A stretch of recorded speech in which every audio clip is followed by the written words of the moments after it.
ఎవరైనా సరే ఆరోగ్యంగా ఉండాలంటే శుభ్రత పాటించాలి. మరి శుభ్రత కావాలంటే ఎలిం ప్రొడక్ట్స్ వాడాలి.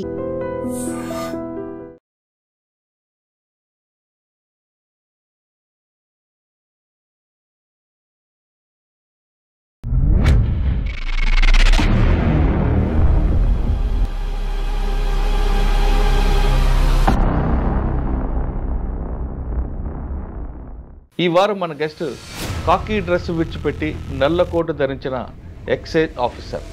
పేరు చల్లా వివేకానంద గారు, retired deputy commissioner excise, Hyderabad city.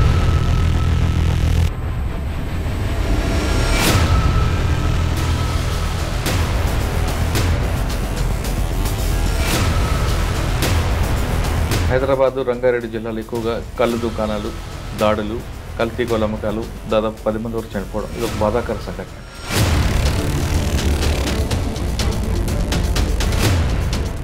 సాధారణంగా రిటైర్ అయిన తర్వాత చాలామంది ఇంకా ఏజ్ అయిపోయింది, ఎందుకు లేని ఏదో ఫారెన్ వెళ్ళిపోవడం, లేదా మనవాళ్ళతో ఆడుకోకుండా మీలాగా చాలా తక్కువ మంది కనిపిస్తుంది. మన మనసుకు నచ్చింది ఏదైనా సరే ఒక యాక్టివిటీ మనం పెట్టుకోవాలి. మీరు లా ప్రొఫెషన్ ఎందుకు ఎంచుకున్నారు? నేను 1937 ఏ గురించి చెప్పుకొచ్చాను, ఏ స్మాల్ ఏ, క్యాపిటల్ ఏ. ఇంకా మీరు ఇప్పుడు చేస్తున్న ప్రొఫెషన్లో మంచి కేసులు ఏం తీసుకున్నారు? గవర్నమెంట్ ల్యాండ్ తీసుకుని కాంపెన్సేషన్ ఇస్తుంది చూసారా, అవి ప్రధానంగా అవి తీసుకుంటాం. ఇక్కడ పోలీసు ఎంటర్ఫైర్ అవ్వాలంటే ఇంకొక సెక్షన్ కూడా కనిపిస్తుంది 448లో. అదొకటే కాకుండా లీగల్గా ఎంటర్ అయ్యి ఇల్లీగల్గా ఉన్న పీరియడ్ అయిపోయింది కాబట్టి ఈ సెక్షన్ పెట్టచ్చా పెట్టకూడదు? వీతను వికెట్ చేయించడానికి లీగల్గా ప్రయత్నించినంత వరకు తప్పులేదు.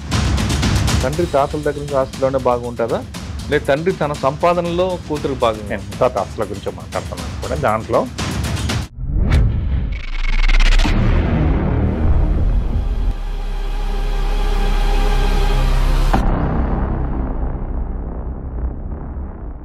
వెల్కమ్ టు లాయర్ సాబ్. ఈ వారం మన గెస్ట్ కాకి డ్రెస్ విడిచిపెట్టి నల్ల కోటు ధరించిన ఎక్సైజ్ ఆఫీసర్. పేరు చల్లా వివేకానంద గారు, retired deputy commissioner excise, Hyderabad city. గతంలో ఆయన ఎక్సైజ్ డిపార్ట్మెంట్ పనిచేసినప్పుడు మంచి పేరు సంపాదించుకున్నారు. రిటైర్ అయిన తర్వాత కొంతమందిలాగా ఖాళీగా ఉండకుండా సామాజిక సేవ చేయాలి, ప్రజలకి లా దగ్గరికి వెళ్ళాలి, సామాన్యుడు కూడా లా రావాలి, ప్రతి ఒక్కరు కోర్టు మెట్లు ఎక్కేటప్పుడు వాళ్ళకి సామాజికంగా వాళ్ళకి న్యాయం చేయాలి అనే ఉద్దేశంతో ఆయన లా చేశారు. లా చేసి ప్రస్తుతం ప్రాక్టీస్ చేస్తున్నారు. ఎక్కువగా ఎక్సైజ్ కేసులే కాకుండా అన్ని కేసులు వాదిస్తున్న ఆయన ఈ వారం మన గెస్ట్. ఆయన అడిగి చాలా విషయాలు తెలుసుకోవాల్సిన అవసరం ఉంది. కాబట్టి ఆయన గురించి కేవలం ఎక్సైజ్ వరకే కాకుండా మిగతా అన్ని విషయాలు కూడా ఆయన దగ్గర నుంచి మనం సమాచారం తీసుకుందాం. సార్ నమస్తే అండి. సాధారణంగా రిటైర్ అయిన తర్వాత చాలామంది ఇంకా ఏజ్ అయిపోయింది, ఎందుకు లేని ఏదో ఫారెన్ వెళ్ళిపోవడం, లేదా మనవాళ్ళతో ఆడుకోకుండా మీలాగా చాలా తక్కువ మంది కనిపిస్తుంది. అంటే ఏమవుతుందంటే, మీకు రిటైర్మెంట్ అయిన తర్వాత మన మనసుకు నచ్చింది ఏదైనా సరే ఒక యాక్టివిటీ మనం పెట్టుకోవాలి. ప్రాబ్లం ఏమవుతుంది, అట్లా పెట్టుకోని పరిస్థితులు ఏమవుతుందంటే, ఆ రకంగా పెట్టుకున్నప్పుడు మనము అంటే కంప్లీట్ ఖాళీగా ఉండి, అంతకంటే ముందు హెక్టిక్ షెడ్యూల్ ఉండి తర్వాత సడన్గా ఖాళీ అయినప్పుడు ఏమవుతుందంటే మనకు తెలియకుండానే ఓ రకమైన నిరాశవాదం, మనం ఏం చేయలేము, ఈ రకమైనది వస్తుంది. తర్వాత క్రమక్రమంగా ఇది పెసిమిజము, షాడిజము ఇట్లా రకరకాలుగా దారితీస్తుంది. కాబట్టి ఏంటంటే మీరు లా ప్రొఫెషన్ ఎందుకు ఎంచుకున్నారు? నేను 1987లో ఈ ఉద్యోగంలోకి రాకముందే నేను ఎల్ఎల్బి చేశాను. ఓకే. తర్వాత 2011 to 13 ఎల్ఎల్ఎం చేశాను. ఉద్యోగులు ఉంటూనే ఎస్ చేసుకుంటూ వస్తున్నారు. అంటే జస్ట్ ఏంటంటే ఆ సైడ్ ట్రాక్ కావద్దనే ఉద్దేశం చేతనే చేసుకుంటూ వస్తున్నాను, వేరేది ఏం లేదు. సైడ్ ట్రాక్ కావద్దనే ఉద్దేశం చేతనే చేసుకుంటూ వస్తున్నాను. తర్వాత 2020లో మన నల్సార్ యూనివర్సిటీలో పీజీ డిప్లొమా కూడా చేశాను. ఓకే. ఆల్టర్నేట్ డిస్ప్యూట్ రెజల్యూషన్ అంటే ఆర్బిట్రేషను, వీటి మీద, అవుట్ సైడ్ కోర్ట్ సెటిల్మెంట్స్ మీద. సో ప్రెజెంట్లీ ఏంటంటే నేను నార్మల్గా అయితే నాకు ఇంట్రెస్ట్ క్రిమినల్, అది మొదటి నుంచి నాకు అది సబ్జెక్ట్. బట్ ఏంటంటే ఇప్పుడు నేను సంహౌ మొత్తం సివిల్ మ్యాటర్స్లో ఇది అయిపోయాను. I'm not looking after criminal, but okay వస్తే పెద్ద ఇబ్బంది. ఓకే. సో ప్రాక్టీస్ రిటైర్ అయిపోయారు, ప్రాక్టీస్ స్టార్ట్ చేశారు. ఇప్పుడు మనం ప్రజెంట్ సినారియోలోకి వద్దాం. ఎస్. హైదరాబాదు, రంగారెడ్డి జిల్లాలో ఎక్కువగా కళ్ళు దుకాణాలు, దాడులు, కల్తీ గోళ్ళ అమ్మకాలు, దాదాపు 10 మంది వరకు చనిపోవడం ఇది ఒక బాధాకర సంఘటన అండి. అసలు కల్తీ కళ్ళు ఈ రెండు ఎలాగ మనం సెపరేట్ చేస్తాం? తెలంగాణ రాష్ట్రంలో ఉన్నప్పుడు నల్గొండ, ఖమ్మం, వరంగల్ ఈ ప్రాంతాల్లో ఒరిజినల్గా కళ్ళు దొరుకుతుంది. మిగతా అన్ని ప్రాంతాల్లో తీసుకుంటే అంత కల్తీ, కొంచెం మనం ఆర్టిఫిషియల్ కళ్ళగా చెప్పుకోవచ్చు. దీన్ని ఎలా గుర్తించాలి? అసలు ఇప్పుడు జరుగుతున్న సినారే దీన్ని ఫుల్ స్టాప్ పెట్టాలంటే గవర్నమెంట్ ఏం చేయాలి, ఆఫీసర్లు ఏం చేయాలి, అసలు ఆ కళ్ళు దుకాణంలోంచి వాళ్ళ వైపు నుంచి మీకు ఎలాంటి సహకారం కావాలి? ఫస్ట్ మీరు అన్నది ఏంటంటే మామూలు కళ్ళును కల్తీ కళ్ళును డిస్టింగ్విష్ చేయడం ఎట్లాగా అనేది. దీనికి మా నార్మల్గా అయితే మనం 3 రకాల అడల్టరెంట్స్ కలుపుతారు ఇంతవరకు, known adulterants. First thing chloral hydrate. Chloral హైడ్రేట్కి ఏంటంటే స్పాట్ టెస్ట్ ఉంది ఒకటి, అప్పటికప్పుడే స్పాట్ టెస్ట్ చేయొచ్చు. సెంట్రల్ ఎక్సైజ్ ల్యాబ్స్ వాళ్ళు డెవలప్ చేస్తున్నారు అది test. So 2 types of chemicals ఉంటాయి, అవి వేసినప్పుడు నార్మల్గా అడల్టరేషన్ లేకుంటేనే ఎల్లో వస్తుంది, వేస్తేనే పింక్ కలర్ వస్తుంది. అంటే కొంచెం లైట్గా వేడి చేయాలి టెస్ట్ ట్యూబ్లో పోసి. కొన్ని చోట్ల అయితే టెస్ట్ ట్యూబ్లో పోసి వేడి కూడా చేయాల్సిన పని, ఇట్లా పోస్తుంటేనే ఆటోమేటిక్గా పింక్ కలర్ వచ్చేస్తుంది. సో అది ఒక ఇది. అయితే ఈ క్లోరల్ హైడ్రేట్ ఏంటంటే నాకు తెలిసి ఒక 500 లీటర్ల టాడీలో 1 కేజీ ఏదో వేస్తారు. ఏం వేస్తారండి? Chloral hydrate. సో అది ఏంటంటే రేషియో కొంచెం అటు ఇటు అయింది అనుకోండి, డెత్స్ చాలా ఉంటాయి, కళ్ళు పోతాయి, ఇన్స్టంట్గా కళ్ళు పోతాయి, ఇవన్నీ ఉంటాయి. సో రాను ఏంటంటే వీటి మీద గవర్నమెంట్ కొంచెం ఎందుకంటే స్పాట్ టెస్ట్లో దొరుకుతుంది కదా, స్పాట్ టెస్ట్లో దొరకగానే మనం పబ్లిక్ ఇంట్రెస్ట్లో షాప్ సస్పెండ్ చేస్తాము. సో ఇవన్నీ అవుతున్నాయని క్రమక్రమంగా ఏంటంటే ఈ అడల్ట్రేషన్ అంతా సఫిస్టికేటెడ్ అయిపోయి డైజోపామ్కి వచ్చింది. డైజోపామ్ కూడా ఒక సపరేట్ టెస్ట్ ఉంది, కొంచెం ప్రొలాంగ్డ్, కొంచెం టిపికల్ టెస్ట్ అది. సో అది చేస్తున్నారు. ఇప్పుడు ఈ డైజోపామ్ కూడా రాను అది కూడా దాదాపు ఒక దశాబ్దం అయిపోయింది, తగ్గిపోయింది, దశాబ్దం పైనే అయింది. ఇప్పుడు ఆల్పజోలం ఏంటంటే అన్నిటికంటే బాగా కాస్ట్లీ. ఒకప్పుడు నాకు తెలిసి ఒక 10,000 11,000 రూపీస్ కేజీ ఉండేది, ఇప్పుడు 70,000 అయింది కేజీ. 70,000 పెట్టి అడల్ట్రేషన్ చేయడం వైబుల్ కాదు. సో ఈ 3 రకాల తర్వాత ఫస్ట్ ఏంటంటే మీకు చెప్పినట్టు క్లోరల్ హైడ్రేట్ ఏమో స్పాట్ టెస్ట్ చేయొచ్చు, డైజోపామ్ ఏమో స్పాట్ టెస్ట్ చేయొచ్చు కానీ కొంచెం అది బాగా ట్రైన్డ్ అయి ఉండాలి. ఆల్పాజోలం అయితే సమస్య లేదు చేసేది, అది డెఫినెట్గా ల్యాబ్లోనే, దట్టు ఓన్లీ హైదరాబాద్ ల్యాబ్లోనే ఉంది ఆ రకమైన ఎక్విప్మెంట్. తర్వాత మరి నేను రిటైర్ అయినాక వేరే చోట అయిందేమో తెలియదు. సో ఇవి 3 రకాలు. ఎస్పెషల్లీ ఇప్పుడు మనం కమింగ్ టు దిస్ కూకట్పల్లి ఈ ఇన్సిడెంట్కి వచ్చినప్పుడు నేను బాగా వెరిఫై చేసింది అంటే ప్రిలిమినరీగా నాకు తెలిసిన విషయం ఏంటంటే ఈ క్లోరల్ హైడ్రేటు, డైజోపాము, ఆల్పాజోలం ఈ 3 నోన్ అడల్టరెంట్స్. ఈ 3 కూడా దొరకట్లేదు, టైట్ అయిపోయింది బాగా. అంటే that itself speaks of the quality of enforcement by either police or excise. దాంట్లో మనం యాక్సెప్ట్ చేయాలి, మనం ఎవరికి ఇష్టం ఉన్నా లేకపోయినా యాక్సెప్ట్ చేయాలి. సో ఆ ఎన్ఫోర్స్మెంట్ ఎక్కువ ఉండడం వల్ల ఏం జరిగిందంటే ఈ పర్టికులర్ ఇష్యూలో వాళ్ళు కాస్ట్ ఎఫెక్టివ్ ఏదో వేరే ఒక సబ్స్టాన్స్ తీసుకొచ్చి కలిపారు. వేరేదంటే ఏమవుతుంది? అది ఏంటనేది ఇప్పుడు ల్యాబ్లో తెలియాలి. ఓకే. అంటే అతను ఏమనుకొని ఉంటాడంటే ఇది కూడా ఈ టైప్ ఆల్ప్రాజోలం లాగా ఎఫెక్ట్ వస్తుంది అని చెప్పని ఒక ఎక్స్పెరిమెంటల్గా ఏదో ఎక్కడి నుంచో తీసుకొచ్చి కలిపారు. మేబీ ఫార్మా కంపెనీల్లో మనం వాళ్ళ R&D ఉంటాయి బల్క్ డ్రగ్ యూనిట్స్, దాంట్లో నుంచి తీసుకొచ్చి కలిపాడు. అది వికటించింది అనమాట. అది వికటించి ఏంటంటే మామూలుగా శనివారం ఆదివారం ఏదో జరిగినట్టుంది ఈ తాగడం చేయడం. తర్వాత మండే నుంచి సిమ్టమ్స్ స్టార్ట్ అయినాయి, బహుశా ట్యూస్డేకు ఇది అయిపోయింది. నిన్నటితో కలిసి మొత్తం ఒక 10 మంది ఇది అయిపోయారు. సార్ అందులో యూరియా కూడా కలుపుతారా? యూరియా అనేది ఏంటంటే మీకు సింథటిక్ టాడీ, అంటే దీంట్లోనే ఇప్పుడు అడల్ట్రేషన్లోనే ఇప్పుడు సపోజ్ ఆల్ప్రాజోలం ఇది ఉండగా కూడా యూరియా ఏంటంటే ఫర్మెంటేషన్ కోసం, నూరు కోసం కలుపుతారు. ఇట్లా రకరకాలుగా ఉన్నాయిలేండి పదార్థాలు. సార్ ఇప్పుడు మనం అనుకున్నంత మాట్లాడినట్టుగా నల్గొండ, ఖమ్మం, వరంగల్ ఈ 3 జిల్లాలు కాకుండా మిగతా జిల్లా నిజామాబాద్, ఆదిలాబాద్, రంగారెడ్డి, మహబూబ్ నగర్ ఇవన్నీ కూడా మనకి ఆల్టరేషన్ ఇవే ఉంటాయి. ఇది మన ఒరిజినల్ కళ్ళు దొరకదు. ఒకవేళ ఈ ప్రాంతంలో ఒక కళ్ళు బాటిల్ తయారు చేయాలంటే కల్తీ కళ్ళు ఎంత కలపాలి, సారీ మీకు చెప్తున్న ఆల్ఫాజో ఎంత కలపాలి, ఒరిజినల్ కళ్ళు ఎంత కలిపితే ఒక బాటిల్ తయారవుతుంది? మీరు అన్నదానికి చిన్న సవరణ. ఇప్పుడు మనకి ఏంటంటే ఫస్ట్ నల్గొండ, రెండోది కరీంనగర్లో మళ్ళీ కొన్ని కరీంనగర్ ఒరిజినల్ ఉంటాయి కదండి. అదే ఉండే తాటి చెట్లు ఎక్కువ ఉండే జిల్లాలు చెప్తున్నా మీకు. ఈ గంభీరావుపేట, ఈ హుస్నాబాద్, సిద్దిపేట ఈ బెల్ట్ తప్ప మిగతా జగిత్యాల ఆ బెల్ట్ మొత్తం అక్కడి నుంచి మొదలు పెట్టుకుంటే మొత్తం కూడా బాగా ట్రీస్ ఉన్న ఏరియా. తర్వాత మీరు చెప్పినట్టు ఖమ్మం కూడా అండ్ వరంగల్లో కూడా ట్రీస్ బాగానే ఎక్కువ. ఇంకోటి ఇక్కడ ఒకటి మీకు క్లారిఫై చేయాలి ఏంటంటే ట్రీస్ ఎక్కువ ఉన్న చోట అడల్ట్రేషన్ ఉండదు, తక్కువ ఉన్న చోట ఉంటుంది. అది మనం అనుకోవడమే తప్ప అది కరెక్ట్ కాదు చాలా వరకు. ఎక్కడైతే నిజంగా చెప్పాలంటే వాళ్ళు ట్యాపర్స్ కరెక్ట్గా చెట్టేకి గీస్తున్నారో అక్కడ ఉండదు.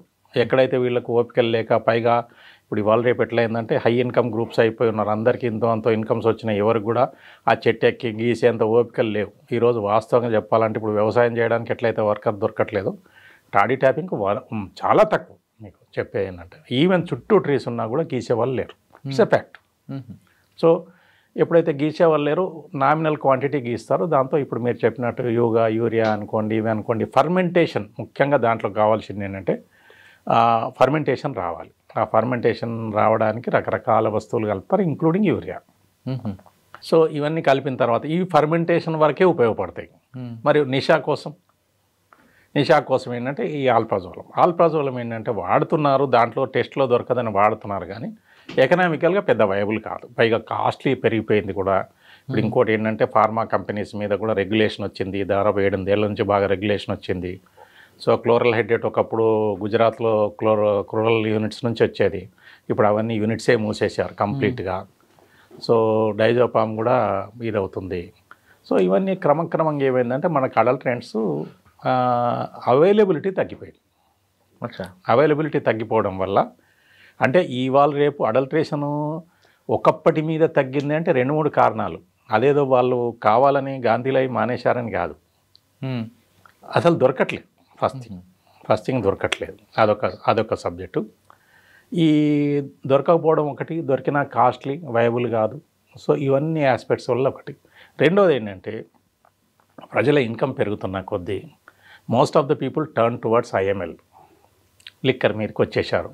మళ్ళీ ఆ లిక్కర్లో కూడా ఇన్కమ్స్ దీన్ని బట్టి మళ్ళీ లో priced, high priced, medium premium liquor అట్లా వచ్చేసారు. క్రమంగా ఏంటంటే తగ్గింది, నిజానికి ఒకప్పటి మీద చాలా తగ్గింది. మేము కొత్తలో ఉద్యోగానికి వచ్చినప్పుడు చూస్తే చిన్న పిల్లలను తీసుకెళ్ళి వాళ్ళ తల్లిదండ్రులు తాపేవాళ్ళు. ఎందుకు తాపేవాళ్ళు? అది ఒక సామాజిక వ్యసనం అయిపోయింది. అది చాలా దురదృష్టకరం. ఎట్లాగంటే వాళ్ళు పని చేసుకుంటుంటే పిల్లలు డిస్టర్బెన్స్ చేయకూడదు అనే ఉద్దేశం వల్ల అలా తాపి పడుకోబెట్టేసేవాళ్ళు. అంటే ఇప్పుడు నిజంగా చెప్పాలంటే అంత బాధ్యతారహితం అనే తల్లిదండ్రులు తగ్గారు. ఇప్పుడు యాక్చువల్గా మీకు తెలుసు కదా, పిల్లల ఎడ్యుకేషన్ కోసం ఎంత దూరమైనా ఖర్చు పెడుతున్నారు, ఎంతైనా పెడుతున్నారు. సో క్రమంగా అది తగ్గింది. కానీ ఇప్పటికి కూడా టాడీ షాపులు ఉన్నాయి, తాగుతున్నారు, చేస్తున్నారు. కానీ పిల్లలకు తాగించడం చేయడం అది ఇది అనేది ఒకప్పటి మీద తగ్గింది. కన్జంప్షన్ కూడా ఒకప్పటి మీద నిజం చెప్పాలంటే టాడీ టాడీ కన్జంప్షన్ బాగా తగ్గింది. సార్ ఇప్పుడు మీరు ఇందాక మాట చెప్పారు, వరంగల్, ఖమ్మం, కరీంనగర్లో ఒరిజినల్ అనుకుంటే పొరపాటు, ఎక్కడైనా జరగచ్చు అని జరుగుతుంటుంది. ఇప్పుడు చెట్టు ఎక్కిన తర్వాత అంటే ఎన్ని లేయర్స్ తీస్తే ఒరిజినల్గా వస్తుందండి? లేదంటే ఇప్పుడు ఎక్స్పీరియన్స్ పర్సన్ అనుకోండి, చక్కగా పైకి ఎక్కుతాడు, 4-5 లేయర్స్ తీస్తాడు, దానికి కుండ కడతాడు, పెడతాడు. కొంతమంది నాలంటి వాళ్ళు ఎక్కారు అనుకోండి, ఏదో నామకి వాసే చేసి వచ్చేస్తుంటాం. ఎన్ని లేయర్స్ కట్ చేస్తే ఒరిజినల్గా వస్తుంది, లేదు ఎంత డూప్లికేట్ వస్తుంటుంది అంటే ఒరిజినల్గా రాకుండా? ఇప్పుడు కరెక్ట్ ప్రశ్న అడిగారు. ఇప్పుడు ట్యాపింగ్ టెస్ట్ చేస్తాం. మేము ట్యాపింగ్ టెస్ట్ చేసినప్పుడు అదే చూస్తాం. ఫస్ట్ మేము ఏంటంటే దానికి ఫస్ట్ థింగ్ అసలు ఈత చెట్లు ఎక్కించాం. ఈత చెట్లు ఎక్కేదే ఉంది, గట్టిగా 10 మీటర్లు, ఒక 3 మీటర్లు 5 మీటర్లు ఉంటుంది. సో ఫస్ట్ తాటి చెట్టు ఎక్కమంటాం. నిజంగా ట్యాపర్ అయితే అసలు తాటి చెట్టు హైట్ చూడగానే వాడు ఆటోమేటిక్గా పంక్ అయిపోతాడు ఫస్ట్. అంటే రాడు, ఇదంతా నాతో హై పని కాదు సార్, నేను ఈత చెట్టు ఎక్కుతాను. నో క్వశ్చన్, ఆ పెద్ద తాటి చెట్టు చూసుకొని దాని మీద ఎక్కిస్తాం. ఎందుకు అంటే మరి అది తాటి చెట్టు ఎక్కిస్తేనే అది, అంటే అట్లీస్ట్ చెట్టు ఎక్కే అలవాటు ఉందా? First thing preliminary. ఇప్పుడు ప్రిలిమినరీ మెయిన్ ఇంటర్వ్యూ లాగా ఉంటుంది అనుకోండి. సో ఫస్ట్ ప్రిలిమినరీ ఏంటంటే చెట్టు ఎక్కాలి. లాస్ట్ వరకు ఏదో మాత్రం తడబడకుండా ఎక్కిపోయాడు అనుకోండి, పర్వాలేదు. వీళ్ళు ఏం చేసేవాళ్ళు, గట్టిగా 6 ఫీట్లు 8 ఫీట్లు 10 ఫీట్లు ఎక్కిపోయి ఇదంతా ఏ పని కాదు సార్, ఇంటికి వచ్చేసేవాడు. ఎందుకంటే బతుకుంటే బల్సాకు తినొచ్చా. సో అది ఫస్ట్. రెండోది అంటే పైకి అయినాక అవన్నీ చుట్టూనే రఫ్ కట్ అంటారు, మిగతా అన్నీ తీసేస్తారు. సో అది it needs some skill definitely. రెండోది ఏంటంటే అతను ఈ టాడీ ట్యాపింగ్కి వచ్చినప్పుడు ఫస్ట్ అతన్ని ఏం చూస్తామంటే మేము ఇట్లా పాదాలు ఇట్లా చూపించమని చెప్తాం. ఈ పాదాలు, ఈ బెల్ట్ మొత్తం కూడా కంప్లీట్గా రఫ్గా ఉంటుంది. చెట్లు ఎక్కి స్మూత్గా ఉందంటే అసలు ఇతను ట్యాపింగ్ చేయలేదని అర్థం. సో అది అంటే కళ్ళు కాంపౌండ్ ఉన్న వాళ్ళు ఖచ్చితంగా చేయాల్సింది అది. అంటే ఇప్పుడు దీంట్లో 2 రకాలు. ఒకటి ఏమనంటే టాడీ కోఆపరేటివ్ సొసైటీస్ ఒకటి, టాడీ ట్యాపర్స్ కోఆపరేటివ్ సొసైటీస్ ఒకటి, ట్రీ ఫర్ ట్యాపర్ ఒకటి. ఈ 2 రకాలు ఉంటాయి. టాడీ ట్యాపర్స్ కోఆపరేటివ్ సొసైటీల్లో 85% కంపల్సరీ ట్యాపర్స్ అయి ఉండాలి. పేపర్స్ అయి ఉండాలి కంపల్సరీ 85% ట్యాపర్స్ అయి ఉండాలి. ఇక 15% వీళ్ళు ఏంటంటే డిపెండెంట్స్, అంటే ఇప్పుడు ఎవరన్నా సపోజ్ తాటి చెట్టు ఎక్కుతూ కింద పడిపోయాడు వాళ్ళు కానీ, వాళ్ళకి సంబంధించిన ఫ్యామిలీస్ కానీ, లేదా ఈ ట్యాపింగ్ రాకుండా చిన్న చిన్నగా వెసెల్స్ కడిగేది చేసేది ఇటువంటి వీటింగ్ కానీ ఒక 15% వరకు అలౌడ్. ఇది నార్మల్. ఇది 3 ఫర్ ట్యాపర్ అంటేనేమో కంప్లీట్గా 100% అతను ట్యాపర్ అయి ఉండాలి. ఇదేమో సొసైటీ లైసెన్స్, సొసైటీ పేరు మీద మాత్రమే ఉంటుంది టీసీఎస్ అంటే. ఈ టీఎఫ్టీలో ప్రతి ఒక్కరి పేరు మీద లైసెన్స్ ఉంటుంది. ఇది యాక్చువల్గా ఏంటంటే ఒకప్పుడు సొసైటీస్ అడల్ట్రేషన్ చేస్తున్నారనే ఉద్దేశం చేత టీఎఫ్టీలు పెట్టారు. వాటికి ఒక్కొక్క దానికి విడివిడిగా లైసెన్స్ ఇస్తారు. కానీ కండిషన్ ఏంటంటే ఒకే దగ్గర అమ్ముకోవాలి, ఒకే ప్లేస్లో అమ్ముకోవాలి. ఇప్పుడు సూపర్ బజార్ సూపర్ బజార్ లాగా ఎక్కడే చోట పెట్టుకొని అమ్ముకోవాలి. కానీ దీనికి కూడా ఏం చేశారంటే నల్గొండ, కరీంనగర్ ఎక్కడెక్కడైతే ఒరిజినల్గా గీస్తున్నారో ఆయా ఏరియాల్లో వాళ్ళకి ఎగ్జామ్షన్ ఇచ్చారు. ఎందుకు ఇచ్చారంటే ఎక్కడెక్కడైతే చెట్ల కింద అతను పోస్తున్నాడో అది కరెక్ట్ ప్యూర్ టాడీ. అతన్ని కౌంటర్ దాకా తీసుకొస్తే ఏం చేస్తాడో తెలియదు. సో మనమే అనవసరంగా టాడీ అడల్ట్రేషన్ ఎంకరేజ్ చేసినట్టు అవుతుందనే ఉద్దేశం చేత అది చేస్తారు. కాబట్టి ఈ టీసీఎస్లో ఖచ్చితంగా మీరు అన్నట్టు 85% ట్యాపర్స్ ఉండి తీరాల్సిందే. వాళ్ళు ఏంటంటే 65 years అయినాక రిటైర్ కావాలి. ట్యాపర్స్ 85% అన్నారు కదా, వాళ్ళకి స్కిల్ లేదనుకోండి పంపిస్తారు బయటికి. ఇక్కడ మీరు అన్నది ఏంటంటే పాత సొసైటీస్ అన్నీ ఉన్నాయి. ఇప్పుడు కొత్త సొసైటీస్ అన్నీ 85% కంపల్సరీగా చేయాల్సిందే. కొత్తగా ఏర్పడింది అనుకోండి ఒక society. Most of the 95%, 99% old societies.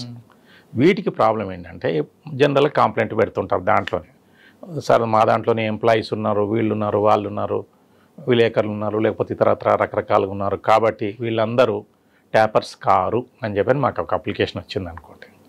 ఇక్కడ ప్రాబ్లం ఏంటంటే మనము ట్యాపింగ్ టెస్ట్ చేయడానికి మనకు పవర్ లేదు. కోఆపరేటివ్ సొసైటీలో ఎగ్జిస్టింగ్ సొసైటీ అయితే వాళ్ళే డిసైడ్ చేసుకోవాలి ఎవరు ట్యాపర్స్ ఎవరు కాదు. కొత్త సొసైటీ అయితేనే మనం ట్యాపింగ్ చేస్తాం.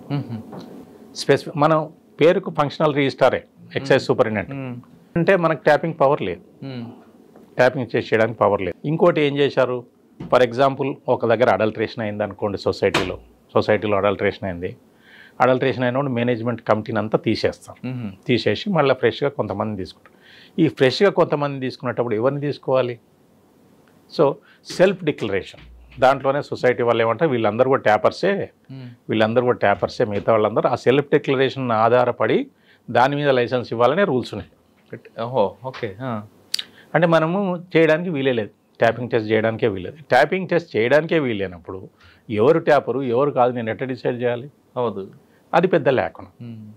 అంటే ఇలాంటి లేఖనం చాలా ఉన్నాయి. అంటే ఈ లేఖను అడ్డం పెట్టుకొని కొంతమంది 100% దాంట్లో డౌట్ ఏముంది మీకు? ఇప్పుడు ఈరోజు ఫ్రాంక్గా చెప్పాలంటే అర్బన్లో, నేను రూరల్లో మాట్లాడటం లేదు, అర్బన్లో ఉన్న సొసైటీస్లో ఈవెన్ 10% ఉన్నారు tappers. I don't think so. పైగా వీళ్ళేంటి ఇంతకుముందు ఒక 50 kilometers లోపలే ట్రాన్స్పోర్ట్ చేయాలి అని చెప్పని ఉండేది. అంతకంటే ముందు అనంతపూర్ నుంచి ఎక్కడి నుంచో మన కోదాడ నుంచి అంత దూరం నుంచి వచ్చేది. తర్వాత 50 kilometers పెట్టారు. 50 kilometers పెడితే అది తర్వాత 50 kilometers కూడా తీసేశారు. ఇప్పుడు పైగా స్టేట్ డివైడ్ అయింది కాబట్టి అనంతపూర్ నుంచి అక్కడి నుంచి కూడా ఏం రావట్లేదు పెద్దగా మనకు. సో ఇక్కడ ఏమవుతుంది అంటే ఇక్కడ గీయాల్సిన పని లేదు, ఎక్కడో గీస్తారు ఇక్కడ చేస్తారు. అక్కడ గీసే వాళ్ళలో ఇప్పుడు నల్గొండ అటువంటి చోట తెచ్చేంత కరెక్టే. అక్కడ గీసి అక్కడి నుంచి వచ్చింది ఎంత, ఇక్కడ అబ్బేది ఎంత, మరి ఆ రకంగా చూసినప్పుడు దానికి దీనికి పోలికలు ఉండవు. సార్ పైకి ఎక్కిన తర్వాత కుండలు ఏదో కలుపుతారు అని అంటారు, వాస్తవం అంటే ఆరోపణ, అది ఎక్కువ నురగ రావడానికి పెడతారు అనేది. నార్మల్గా అయితే పైన ఏం కలపరు, కానీ ఇప్పుడు మన అది యూరియా లాంటివి కలపడానికి అవకాశం అయితే ఉంది. ఇప్పుడు మనం ఆవుకు పాలు పిండుతాం, పాలు పిండే ముందే నీళ్ళు పోసాడు అనుకోండి, మనం ఏం చేస్తాం? చేయలేము. అంటే ఎందుకంటే ఒకవేళ కలిపారని ఆరోపణ ఉందనుకున్నాం, చెట్టు మీద డైరెక్ట్గా కాలు తీసినప్పుడు అది నీట్గా కనిపిస్తుంది, నురగ ఉండదు. కానీ నురగ కోసం పెడతారు కలుపుతారు అంటారు, వాస్తవం అన్నది పాజిబుల్. నురగ వస్తే ఎందుకంటే నురగ రాకపోతే ఎందుకు? అట్లా కాదు, మీకు ఫర్మెంటేషన్ అయితేనే ఆ ఎఫెక్ట్ వస్తుంది. మీకు నార్మల్గా టాడీ ఉందనుకోండి ప్రాబ్లం లేదు. పైగా ఇప్పుడు మీరు అన్నట్టు సూర్యోదయం లోపల ఎవరు గీస్తున్నారు? సూర్యోదయం లోపల గీస్తే నీరా వస్తుంది పక్కగా. సూర్యోదయం స్టార్ట్ అయ్యి కొద్దిసేపు కాగానే ఆ నీరా పోయి కళ్ళు అవుతుంది. అచ్చా. అన్ఫర్మెంటెడ్ తాడి అంటే నీరా. ఇప్పుడు ఆ నీరాతో ఎవ్వరికి ఏం ప్రాబ్లం లేదు, నిజానికి ఇట్స్ ఎ వెరీ గుడ్, అందరు హెల్త్ మంచిది కదా. మంచిది. అవును. ఇప్పుడు చాలా మంది తెలియని విషయం ఏంటంటే నీరాతోనే తాటి బెల్లం తయారు చేస్తాం, మేమందరం తాటి బెల్లమే వాడతాం.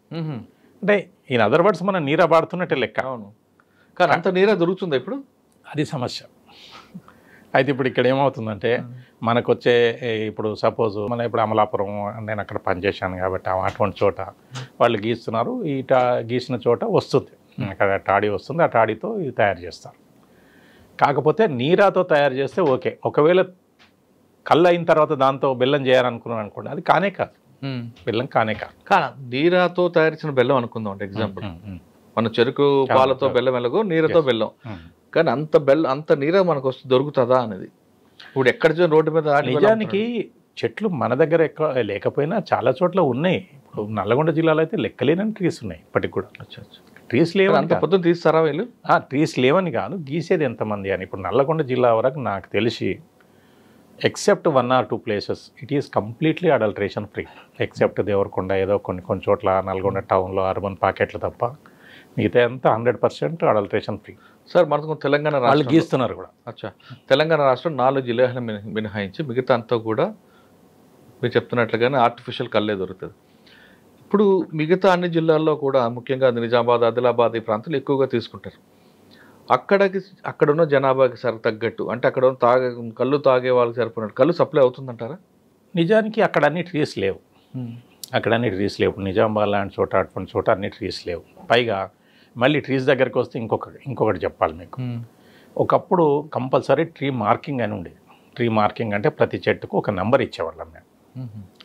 నంబర్ ఇచ్చి ఆ నంబరు ఇచ్చిన చెట్లు ఈ నంబర్ చెట్టు నుంచి ఈ నంబర్ చెట్టు వరకు ఈ సొసైటీకి గీయాలి, అంత క్లియర్గా ఉండేది. ఈవెన్ ట్యాపర్కి ఇచ్చేటప్పుడు కూడా ఈ నెంబర్ నుంచి ఈ నెంబర్ వరకు గీయాలని చెప్పి. తర్వాత ఏమైంది, అదే అసలు పోయింది. ట్రీ మార్కింగ్ చేయకూడదన్న. ట్రీ మార్కింగ్ అంటే ట్రీ మార్కింగ్ విషయంలో అక్కడక్కడ డబ్బులు వసూలు చేస్తున్నారు, ఇది చేస్తున్నారు అని చెప్పి ఉంటే ఉండొచ్చు కూడా, నేను కాదని అనలేను.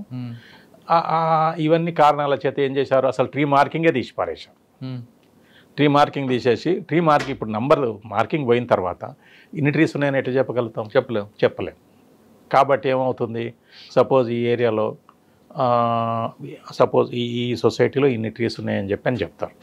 ఇన్ని ట్రీస్ ఉన్నాయన్న తర్వాత అన్ని ట్రీస్ వెరిఫై చేయాలంటే ఎంత టైం పడుతుంది? అది అయ్యే పని కాదు కదా, టైం పడుతుంది. అంత స్టాఫ్ అయితే మన దగ్గర లేదు. సో మనకు జనరల్గా 4 రోజులు, 5 రోజులు, 6 రోజుల ముందు పాలసీ వస్తుంది. గవర్నమెంట్ పాలసీ కూడా తప్పేంటంటే నువ్వు 4 రోజుల ముందు పాలసీ ఇచ్చేసి రెన్యువల్ టైం 4 రోజుల ముందు ఇచ్చేసి ఒకసారి వెరిఫై చేయమని చెప్పారు. 3 రోజులు 4 రోజులు ఎన్ని వేల ట్రీస్ చెక్ చేయడం అనేది పాసిబులా? కాదు. కాబట్టి ఏం చేస్తాం, ఇది అంతా తలనొప్పి ఎందుకని అవన్నీ ట్రీస్ ఉన్నాయి అన్నట్టు రాసేస్తాం. అన్నీ ఉండవు. పైగా ఇంకోటి ఏమైందంటే ఇప్పుడు నేషనల్ హైవేస్ కోసం కొట్టేస్తారు, వ్యవసాయం కోసం కొట్టేస్తారు, ఇవన్నీ కొట్టేస్తారు. ఇవన్నీ అయిన తర్వాత అంటే ట్రీస్ తగ్గడమే తప్ప పెరగడం లేదు, కన్జంప్షన్ ఏమో పెరుగుతుంది. సో అక్కడ ప్రాబ్లం స్టార్ట్. దానికి ఏమో రాయితీలు ఇచ్చి ఒక స్కీమ్లో పెడితే బాగానే ఉంటుంది కదా, ట్రీ పెంచిన వాడికి బెనిఫిట్స్ ఉన్నాయి. ఎస్ చేశారు. ఖర్జూరము, తర్వాత జీలుగా అయితే చాలా బాగా, ఎందుకంటే జీలుగా దాదాపు మామూలు తాటి చెట్టు కంటే దాదాపు 20 times ఎక్కువ తాడి ఇస్తుంది. It's a good thing. So అటువంటివి మనకు రావాలి. కానీ ఇక్కడ మళ్ళీ ప్రధానమైన సమస్య ఇదే, గీసేది ఎవరు, ఎంతమంది గీస్తున్నారు, అది ఎంతమంది పైకి ఎక్కుతారు, ఎంతమంది గీస్తారు, వాళ్ళ స్కిల్ ఉందా లేదని. దీని గురించి కూడా ఏంటంటే కొంత బాధాకరమైన అంశాలు కూడా ఉన్నాయి దీంట్లో. ఎందుకంటే గీస్తూ పడిపోయిన వాళ్ళు చాలామంది. సో వాళ్ళకి అఫ్కోర్స్ ఎక్స్రేషియా వస్తుంది, చేస్తుంది, కానీ దాని గురించి కాదనట్లేదు. కానీ సో ఈ ఎక్స్రేషియా క్రమంలో ఏమవుతుందంటే చాలామంది గీసేవాళ్ళు ఫ్యామిలీస్ చేయలేక ఇంత రిస్కీ వృత్తి అవసరమా అని యంగ్స్టర్స్ ఎవరు కూడా ఈ వృత్తిలోకి రావట్లేదు. పాత వాళ్ళు ఏదో చేసుకుంటున్నారు తప్ప కొత్త వాళ్ళు ఎవరు ఆ జనరేషన్ ఎవరు లేరు నాకు తెలిసి. కొత్త వాళ్ళు ఎవరు కూడా, కొత్త జనరేషన్ ఎవరు కూడా 95% ట్యాపర్స్ ఫ్యామిలీస్ నుంచి ఈరోజు ట్యాపింగ్ చేయడానికి సిద్ధంగా లేరు. It's a fact. అంటే మేబీ నల్గొండలో 20% అంటే 80% అయి ఉండొచ్చు, బట్ చేయడానికైతే సిద్ధంగా లేరు. సో సార్ మనం అంతా మాట్లాడిన ఆదిలాబాద్, నిజామాబాద్, మహబూబ్ నగర్ ఈ ప్రాంతాల్లో కళ్ళు మనకి స్వచ్ఛంగా దొరకదు. సరే ఎక్కడో ఎందుకులేండి, హైదరాబాద్, రంగారెడ్డి దాంట్లో తాటి చెట్టు లేదు. మరి ఇక్కడ కళ్ళు దుకాణంలో కళ్ళు ఎలా తయారవుతుంది, ఎక్కడి నుంచి వస్తుందండి? అదే చెప్తున్నాను మీకు. ఈ ట్రాన్స్పోర్టేషన్ సిస్టమ్ ఒకటి ఉంది కదా, ట్రీస్ అక్కడ అలాట్ చేస్తాం మనం. సొసైటీకి ఫలానా ఈ హైదరాబాద్లో ఉన్న ఫలానా సొసైటీకి ఫలానా ఏదో కోదాడలో నల్గొండలో అని చెప్పని అక్కడ నుంచి మనం చెట్లు అలాట్ చేస్తాం. అక్కడ నుంచి ట్రాన్స్పోర్ట్ వస్తుంది. వచ్చిన తర్వాత ఎన్ని లీటర్లకి వీళ్ళు ఇవన్నీ తయారు చేస్తుంటారు ఆర్టిఫిషియల్? ఇంతకుముందు ఏముండేదంటే వాటికి ట్రాన్స్పోర్ట్ పర్మిట్లు అవి పక్కాగా చెక్ చేసేవాళ్ళు ఎంత టాడీ వస్తుంది ఏమొస్తుంది, అట్లీస్ట్ మనకు కొంత లెక్క దొరికేది. ఇప్పుడు ఏమైందంటే వాళ్ళని ఇట్లా హరాస్మెంట్ చేస్తున్నారు, ట్యాపర్స్ని హరాస్మెంట్ చేస్తున్నారు అనే ఉద్దేశం చేత ట్రాన్స్పోర్ట్ పర్మిట్లు చెక్ చేయొద్దు, ఏమీ చేయొద్దు అనే ఉద్దేశంలో దాన్ని క్రమక్రమంగా తగ్గించేశారు. ఇప్పుడు ఎట్లా ఉంటుందంటే మీకు యూనిఫామ్ సర్వీస్లో మీరు ఒక పని చేయమంటే చేసేదే కష్టం, ఇంకా చేయొద్దని నాకు అవసరం లేదని నేను ఎందుకు చేస్తాను, అది ప్రాబ్లం. సో సార్ ఇప్పుడు ఒక 1000 లీటర్ కళ్ళు తీసుకొచ్చారండి, ఒరిజినల్గా చెట్లలోంచి దించింది, దానికి 10,000 లీటర్గా తయారు చేస్తారు వీళ్ళు. అంటే పర్టికులర్గా మనం ఇంత రేషియో అని చెప్పాలని డిపెండింగ్ అపాన్ ద క్వాంటిటీ. ఇప్పుడు అక్కడ ఎంత ప్రొడక్షన్ అవుతుంది, ఫర్ ఎగ్జాంపుల్ అక్కడ ప్రొడక్షన్ ఒక 1000 లీటర్లు వద్దనుకున్నాం, రోజు 1000 లీటర్లు వస్తుందా? రాదు. సమ్ టైమ్స్ ఎక్కువ వస్తుంది, సమ్ టైమ్స్ తక్కువ వస్తుంది, ఒక్కో రోజు రాదు. సో ఇక్కడ రేషియో మారుతుంది. సార్ ఒక యావరేజ్గా ఒక 5,000 వచ్చింది అనుకోండి, లేదా 1000 లీటర్లు యావరేజ్ తీసుకుందాం ఎక్కడికి ఒకటి పలికి, అందులో అది 10,000 లీటర్లు అవ్వాలంటే ఏం చేయాలండి ఒరిజినల్గా? ఫస్ట్ వాటర్ కలుపుతారు డెఫినెట్గా. యాక్ట్ ప్రకారం కూడా ఏంటంటే వాటర్ కలిపినంతసేపు తప్పు లేదు, షుగర్ కలిపినంతసేపు తప్పు లేదు. ఈ రెండు అఫీషియల్లీ అలౌడ్, ఎందుకంటే to add sweetness. Sugar water is allowed, legally allowed. So ఇక్కడ ఏంటంటే ఈ రెండు కాకుండా ఇప్పుడు యూరియా కానీ ఇతరత్ర కానీ ఇంకా అదేదో పేస్ట్ అంటారు. పేస్ట్ అంటే దీంట్లో రకరకాలుగా యూరియా అనుకోండి, ఇంకోటి అనుకోండి, ఆల్పాజోలం లాంటి, లేకపోతే ఇంకోటి అన్నోన్ ఎనీ దీస్ థింగ్ అవన్నీ కలుపుతారు ఒక పేస్ట్. నిషా కోసం ఫస్ట్ చిక్కదనం కోసం ఫస్ట్, నొరగ కోసం ఒకటి, 2, మూడోది నిషా కోసం. తర్వాత దీంట్లో ఈ ఎనీ టాడీ కానీ ఈ లిక్కర్ కానీ డ్రగ్స్ కానీ వీటన్నిటికి కామన్ ఏంటంటే మీకు ఈరోజు మీరు ఒక పర్టికులర్ ఒక నిషాలో ఒక డిగ్రీ సపోజ్ ఒక 20% ఏదో కలిపారు, ఆ నిషా మీకు కొంతకాలం పోయినాక సరిపోదు. అది మీకు 25 కావాలి, 30 కావాలి, 50 కావాలి, పెంచుకుంటూ, దీన్ని డిపెండెన్సీ సిండ్రోమ్ అంటారు. సో పెంచుకుంటూ పోతారు. అంటే ఏమైంది, దాని అర్థం ఏమి, టాడీ పెరగదుగా, ఈ మత్తు పెరుగుతుంటుంది, ఈ పెరిగి యాడ్ చేసుకుంటూ. సార్ ఇవన్నీ అయిన తర్వాత ఒక స్టెప్ మీరు అన్నట్లుగా 20, 30, 40కి వచ్చాడు అనుకుంటాం, సడన్గా కళ్ళు దొరకలేదు, ఇప్పుడు విత్డ్రా సిండ్రోమ్ స్టార్ట్ అవుతాయి. అదొక్కటే స్టార్ట్ అవుతుందా, లేదా ఇంక బాడీలో ఇంకేమైనా వేరేగా కూడా ఎఫెక్ట్స్ వస్తాయంటే? అంటే ఇప్పుడు అల్ఫా జలం అందుకోండి, లేదా యూరియా కలిపాం, కిడ్నీ మీద ఎఫెక్ట్ అవుతుంది, అలా మిగతా సైడ్ ఎఫెక్ట్స్ ఏముంటాయి? ఆల్పాజోలంతో ఈ రోజు వరకు ఎక్సెప్ట్ యాంటీ డిప్రెసెంట్, అది నిద్ర రావడము ఇటువంటివి తప్ప అంత పెద్ద హజార్డస్ ఎఫెక్ట్స్ పెద్దగా లేవు. అట్లని అది హెల్తీ డ్రింకా, అది ఎట్టి పరిస్థితుల్లో చెప్పలేము. హెల్తీ డ్రింక్ కాదు, it's a drug, is a drug, psychotropic substance, అది 100% అది హార్మ్ఫుల్లే. ఓకే, అయితే కాకపోతే క్లోరల్ హైడ్రేట్ ఆ స్థాయిలో హార్మ్ఫుల్ ఎఫెక్ట్స్ లేవు. సో దానివల్ల ఏంటంటే క్రమక్రమంగా పైగా ఏంటంటే మీకు ఇంకోటి కూడా చెప్పాను కదా, క్లోరల్ హైడ్రేట్ అప్పుడు ఎంత 300-400కి ఏదో మ్యాక్సిమం 1000 రూపాయలకు ఏదో కేజీ దొరికేది. 1000 రూపాయలు అంటే చాలా ఎక్కువ. మరి ఇప్పుడు ఇది దాదాపు 60,000-70,000 అయింది, ఒక్కోసారి 1,00,000 రూపాయలు కూడా ఉంటుంది. ఇలా 1,00,000 రూపాయలు తెచ్చి ఎవడు కలుపుతాడు? దాంట్లో ఇంకా 20 రూపాయలు వస్తాయి కదండి, అంత ఎందుకు? దాంట్లో అదే అంటే మీకు దాంట్లో ఇది ఏం చేస్తాడు, ఒక 10,000 లీటర్లు కొంత కలుపుతాడు. 10,000 లీటర్లు కొంత కలిపితే ఎంత నిషా వస్తుంది, దానికి ఇంకా వేరే రకరకాలుగా అంటే దీనికి ఓ రీసెర్చ్ ప్రాజెక్ట్ లాగా కొత్త ప్రయోగాలు చేస్తూ ఉంటారు. ఈ ప్రయోగాల్లో భాగంగా జరిగిందే ఇది. సార్ మా గవర్నమెంట్ కూడా నీరా ప్రాజెక్ట్ పెట్టింది కదండి, మరి అక్కడ వాళ్ళకి ఎక్కడి నుంచి వస్తుంది? ఇప్పుడు గవర్నమెంట్ నీరా ప్రాజెక్ట్ చాలా మంచి ఉద్దేశంతో పెట్టారు, దాంట్లో అనుమానం లేదు. నీరా ఎప్పుడు కూడా గుర్తుపెట్టుకోండి, చెట్టు మీద నుంచి తీసిన వెంటనే దాన్ని కూలింగ్ చేయాలి. అదే కూలింగ్ స్టేట్లో ఎక్కడికైనా తీసుకొచ్చి చేయొచ్చు. ఇప్పుడు ఇక్కడ ఏమవుతుందంటే కంప్లీట్ కూలింగ్ స్టేలో తీసుకొచ్చినా కూడా మీకు ఇలాంటివి మన పాలలాగా అనుకోండి, ప్యూర్ ఎన్ని రోజులు ఉంటాయి, 1 డే ఉంటుంది, 2 days ఉంటుంది, 8 hours అది బ్రేక్ అయిపోతుంది. కాబట్టి ఏం చేయాలి, మళ్ళీ దాన్ని ఏదో ప్రిజర్వేటివ్ కలపాలి. The moment you add preservatives its medicinal value is gone. So ఇది ప్రాబ్లం. అచ్చా, అంటే గవర్నమెంట్ దగ్గర కూడా వెంటనే తీసుకుని తాగాలి అంతే 24 hours అంతే కదా. ఇప్పుడు అంటే డైరీ ప్రోడక్ట్స్ లాగా సార్, అంతే, అంత తొందర తీసుకొచ్చి మీరు చేసి అమ్మడం అని అంటే. కానీ డెఫినెట్గా చెప్తున్నా, మీరు నీరా కనుక ప్రజలకు అందించగలిగితే ఇట్స్ ఎ వండర్ఫుల్ థింగ్, దానికి డౌటే లేదు. కానీ can it be done technically పాజిబుల్లా?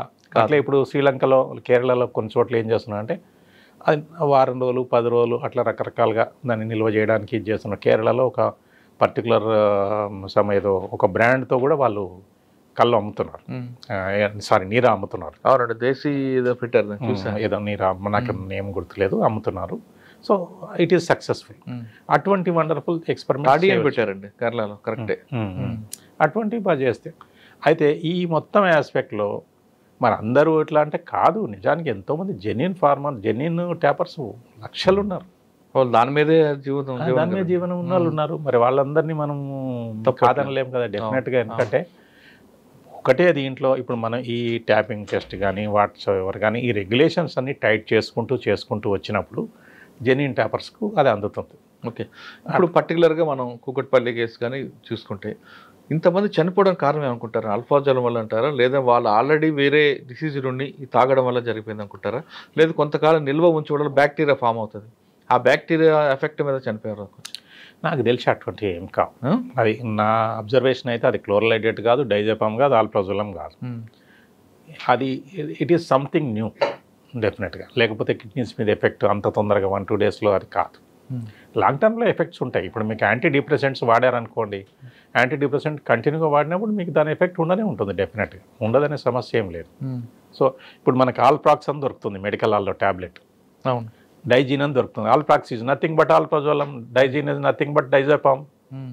మీకు నిద్ర కోసం ఇస్తారు, నాకు నిద్ర రావట్లేదంటే యాంటీ డిప్రెసెంట్ ఇస్తారు, నాకు బాగా టెన్షన్ ఉంది నాకు నిద్ర రావట్లేదంటే ఈ రెండిట్లో ఏదో ఒకటి ఇస్తారు. సో మెడిసినల్ వాల్యూస్, మెడిసినల్ దాని వరకు పర్వాలేదు, బట్ ఇది ప్రాబ్లం. అయితే వీటి వల్ల అంత తీవ్రమైన సైడ్ ఎఫెక్ట్స్ ఉంటాయి, 2 డేస్లో కిడ్నీ పాడవుతుందని ఐ డోంట్ థింక్ సో. అంటే ఇంకో కొత్త ఎక్స్పెరిమెంట్ చేశారంటారా? చేసి ఉండొచ్చు. ఇంకోటి ఇప్పుడు యూరియా ఇవి కలుపుతున్న ప్రాబ్లం అవుతున్నాయి. యూరియా మొదటి నుంచి కలుపుతున్నారు, జనాలు కూడా అలవాటు అయిపోయింది.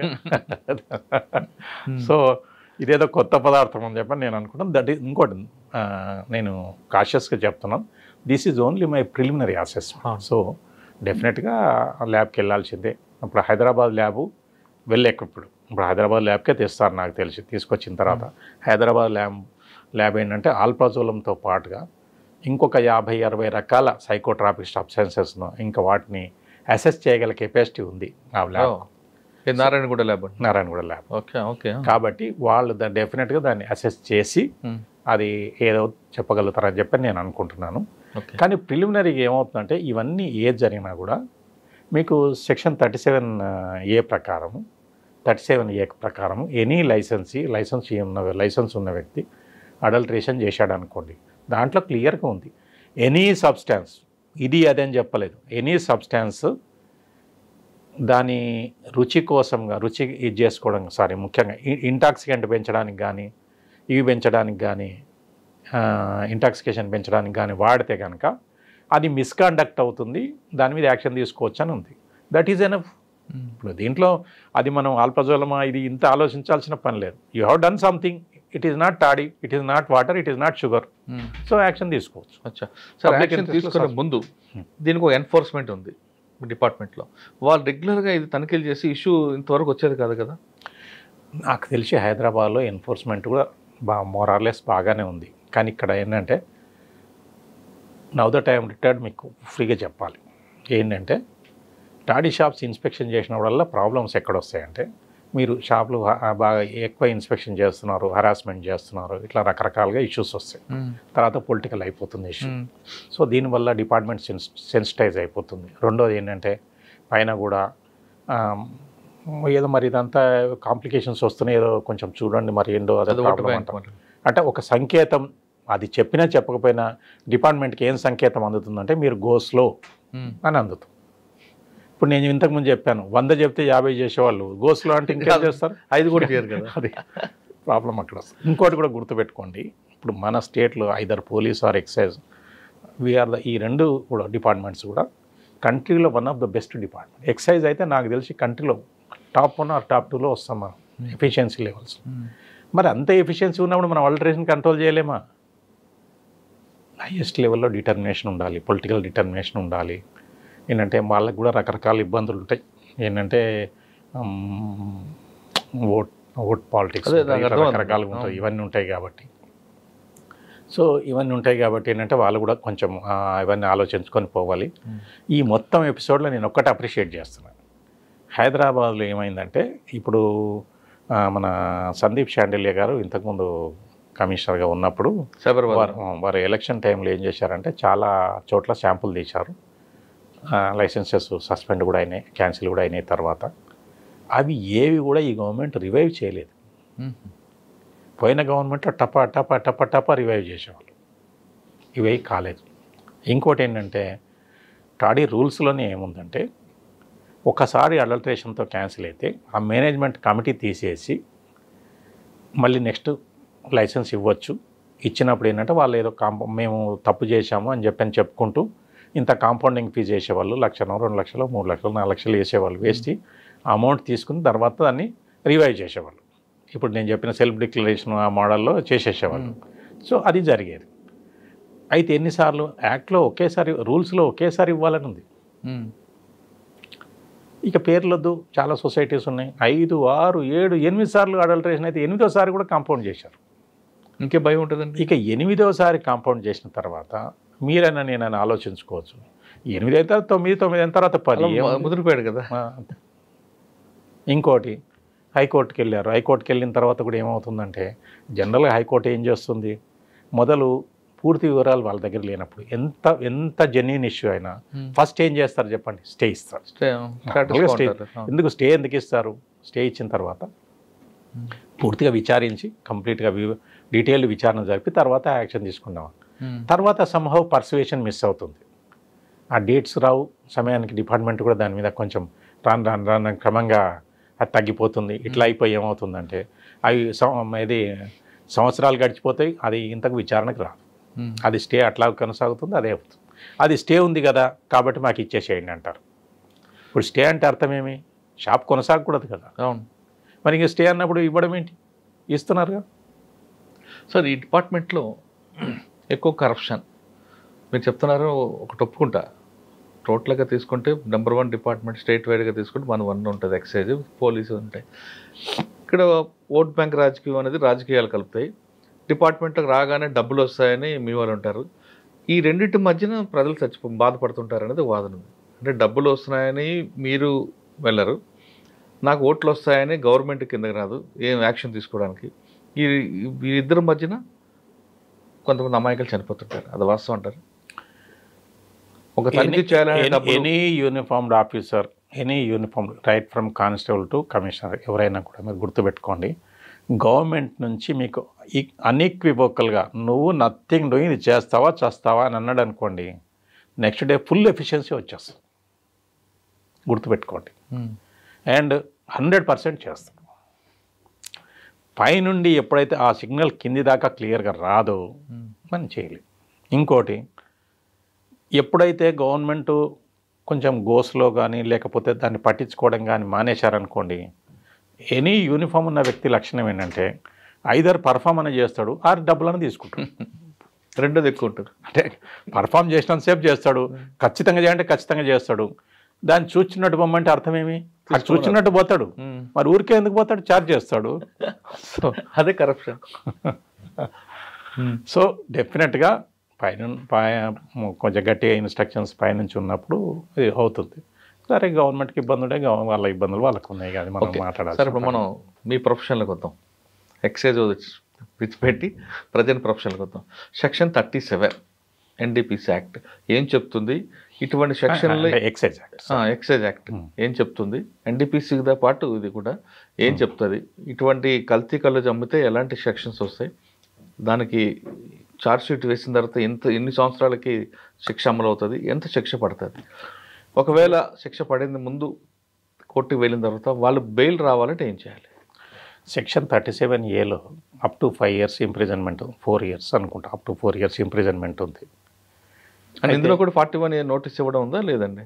డైరెక్ట్ అరెస్ట్ అనా? అంటే 41A నోటీస్ అనేది జనరల్గా అప్లికబుల్ అది. కాకపోతే మన స్పెషల్ యాక్ట్ ఇదంతా ఇంటర్ప్రిటేషన్, మ్యాటర్ ఆఫ్ ఇంటర్ప్రిటేషన్. ఎందుకంటే మన special act, to be frank చెప్పాలంటే ఐపీసీ, సిఆర్పిసి, ఎవిడెన్స్ ఇవన్నీ మేజర్ యాక్ట్స్, జనరల్ యాక్ట్స్. ఇది మన స్పెషల్ యాక్ట్. స్పెషల్ యాక్ట్కు 41A నోటీస్ ఇవ్వాల్సిన పని లేదు. యాక్చువల్గా డిపార్ట్మెంట్లో 41A కల్చర్ లేదు. సో డెఫినెట్గా అరెస్ట్ అంటే అరెస్ట్ మ్యాండేటరీ జనరల్గా చేస్తాం. జనరల్గా చేస్తాం. అంటే ఎక్కడ పారిపోడు ఉన్నప్పుడు కూడా అరెస్ట్ చేస్తారండి? అంటే పారిపోవడం సమస్య కాదు. ఇప్పుడు ఇక్కడ ఏంటంటే సాధారణంగా అరెస్ట్ అనేది పారిపోతాడని కానీ సాక్షులు బెదిరిస్తాడని కానీ. ఇప్పుడు కరెక్ట్ పాయింట్కి వచ్చారు. ఫస్ట్ థింగ్ పారిపోతాడు, ఇన్వెస్టిగేషన్కి అవైలబుల్ ఉండడనేది ఒకటి. రెండోది సాక్షులను బెదిరిస్తాడనేది ఒకటి. మూడోది డెటరెంట్ ఎఫెక్ట్ కూడా. అంటే మనకు సొసైటీ మీద కూడా ఎంత ఎఫెక్ట్ ఉంది, ఏముంది, దాని గ్రావిటీ ఆఫ్ అఫెన్స్ అది కూడా చూడాలి కదా. డెఫినెట్గా పక్కగా ఉంటుంది ఇవన్నీ. ఈ మూడు ఎస్పెషల్లీ ఈ రెండైతే కంపల్సరీ చూస్తారు. విట్నెస్లను బెదిరించడాన్ని మనం ఎట్లా కన్విన్స్ అవుతాం? కాలేం కదా. రికార్డ్స్ తారుమారు చేయొచ్చు, ఎవిడెన్స్ తారుమారు చేయొచ్చు. So there is every possibility. అయితే ఈ 37A కింద, స్మాల్ ఏ కింద ఇది ఏది అడల్ట్రేషన్ చేస్తే ఈ రకమైన పనిష్మెంట్ ఉంది. దీంట్లో 37 క్యాపిటల్ ఏ ఉంది ఒకటి. Capital A okay. Adulteration resulting in death or grievous hurt. ఇప్పుడు ఇది 37A అనేది మీకు పర్టికులర్ క్యాపిటల్ ఏ అనేది దీని కింద వస్తుంది. స్మాల్ ఏ అయితే adulteration by licensing. Okay. So that need not be death. ఇక్కడ 37 క్యాపిటల్ ఏ అంటే grave up to 10 years imprisonment. 10 years imprisonment. Maximum punishment 7 years దాటిపోయిందంటే 41 లేదు, పాడలేదు. ఐపీసీలో కూడా అదే ఉంది. సో అదే 7 years దాటిందంటే 41 అవసరం లేదు. అంతే. సో ఈ 37 క్యాపిటల్ ఏంటంటే దాంట్లో ఒకటి ఉంది, causing death or grievous hurt or likely to cause death or grievous hurt. అంటే సపోజ్ డెత్ కావాల్సిన పని లేదు, సమ్ టైమ్స్ అది తాగితే డెత్ అవుతుంది, అటువంటిది అమ్ముతున్నాం. So even in such a case, అంటే మన చట్టాన్ని ఇంటర్ప్రిట్ చేయడము, మనం డిటర్మినేషన్ ఉందనుకోండి టఫెస్ట్ డెఫినేషన్ ఇస్తాం, లేదు అంటే మరి స్లైటెస్ట్ డెఫినేషన్ ఇస్తాం. టఫెస్ట్ డెఫినేషన్ దాంట్లో ఏముంది, కేవలము డెత్ ఆర్ గ్రీవస్ హర్ట్ జరిగితేనే కాదు, డెత్ ఆర్ గ్రీవస్ హర్ట్ జరిగే అవకాశం ఉంది. సో అటువంటిప్పుడు కూడా చేయొచ్చు 37 క్యాపిటల్. సార్ వాటితో పాటు A1, A2, A3, A3, A4 ఇస్తారు. ఇప్పుడు కళ్ళు కాంపౌండ్లో ఒక ఇష్యూ జరిగింది. అందులో A1 దగ్గర నుంచి A6, A10 వరకు అనుకోండి ఎగ్జాంపుల్. అంటే లైసెన్స్ హోల్డర్ దగ్గర నుండి పనిచేసేవాడి వరకు మీరు దాన్ని స్టాగ్నేషన్ చేసుకుని వస్తారు కదా. అందరికి ఒకటే సెక్షన్ ఉంటుందా, సెక్షన్ మారుతుంటాయండి? సెక్షన్ మారదు. అంటే ఇప్పుడు క్రిమినల్ మన ఇప్పుడు మామూలుగా ఈ ఐపీసీ వీటిలో అనుకోండి, దీంట్లో ఎట్లా ఉంటుందంటే ఒక మర్డర్ చేసిన వ్యక్తిలో దాంట్లో మర్డర్ జరిగితే దాంట్లో రకరకాల రోల్స్ నిర్వహిస్తాం. ఒక ఆయన కత్తి తీసుకొచ్చి ఇస్తాడు, ఒక ఆయన డబ్బులు ఇస్తాడు చంపమని, ఎయిడింగ్, అసిస్టింగ్ ఆర్ అబెటింగ్, అదొక సబ్జెక్ట్. సో ఇక్కడ డైరెక్ట్గా నేరం చేసిన వ్యక్తి ఒకరు ఉంటారు. ఇక్కడ కూడా ఏంటంటే ఇక్కడ మన దగ్గర అంత వైవిధ్యం ఏం లేదు. సో ఇక్కడ ఏంటంటే జనరల్గా మనం చేసేది స్పాట్లో ఎవరున్నారో వాళ్ళని A1 పెడతాం, నార్మల్ స్పాట్లో. ఎందుకంటే any law enforcing agency principle ఏంటంటే మనము ఇన్వెస్టిగేషన్ అంటే ఫ్రమ్ నోన్ టు అన్నోన్. అర్థం, తెలిసిన విషయం నుంచి తెలియని విషయానికి పోతాం మనం. తెలిసిన విషయం ఎక్కడుంది, ఫస్ట్ పట్టుకున్న అతను ఫస్ట్ అక్యూజ్డ్, వాళ్ళు ఏం చెప్పాడు అన్న దాన్ని బట్టి మనం ఇదవుతాం. సో నార్మల్గా ఫస్ట్ దొరికిన అతను స్పాట్లో ఉన్న అతను A1 అవుతాడు, తర్వాత క్రమక్రమంగా. లేదా ఫస్ట్ అతనే క్లియర్గా చెప్పాడు ఫలానా అతను చేశాడని చెప్పని, అక్కడ స్కోప్ ఉంటుంది. ఏంటంటే ఇప్పుడు సపోజ్ మనం అది ఫలానా అతను చేశాడు అని చెప్పని చేస్తే ఇది అవుతాం. అయితే దీంట్లో నార్మల్గా ఏమవుతుందంటే క్రిమినల్ కేసులలో వైకేరియస్ లయబిలిటీ ఉండదు అని జనరల్ ప్రిన్సిపల్. అంటే సపోజ్ ఒక నౌకరో ఎవరో లేక అక్కడ ఉన్నతను నేరం చేశాడు అనుకోండి, పై అతను నేరం చేసినట్టు కాదు అని general principle. But excise act కానీ NDPS యాక్ట్ కానీ ఈ స్పెషల్ యాక్ట్స్లో స్పెసిఫిక్గా ఉంది, master is responsible for the acts of agent అని చెప్పి. సో అక్కడ ఏమైంది, ఇతను ఏం చేసినా అతను చేసినట్టే. సో క్లియర్గా అతను A1 పెట్టచ్చు లీగల్గా, there is nothing problem, no problem. ఇక ఇన్వెస్టిగేషన్ పాయింట్ ఆఫ్ వ్యూకి వచ్చినాక ఫైనల్కి వచ్చిన తర్వాత మాత్రం TCS ప్రెసిడెంట్ చెప్పంది ఈ ఏమంటారు ఇటు నుంచి అటు కూడా కదలదు. సో డెఫినెట్గా అతను A1 అవుతాడు కదా. సో అదొకటి. అక్కడ పైనుండి కింది దాకా వాళ్ళ రోల్స్ని బట్టి చేసుకుంటూ వస్తాం. దీంట్లో అడల్ట్రేషన్ చేసిన అతను, ఎవరెవరైతే కెమిస్ట్ ఉంటాడో ఆయన, తర్వాత సప్లై చేసిన అతను ఎవరెవరో వాళ్ళు ఉంటారు, కింద వాళ్ళకి అసిస్ట్ చేసిన వాళ్ళు ఉంటారు, వీళ్ళందరూ ఉంటారు. ఇంకా ఇక్కడ ఒక విషయం చెప్పడం మర్చిపోయాను, చాలా సొసైటీస్ ఏం చేస్తారంటే లీజ్కి ఇస్తారు. లీజ్కి ఇచ్చినప్పుడు మరి లీజ్ తీసుకున్న అతను బెనిఫిషియరీ, అతను ఫస్ట్ దాన్ని డెఫినెట్గా పెట్టాలి.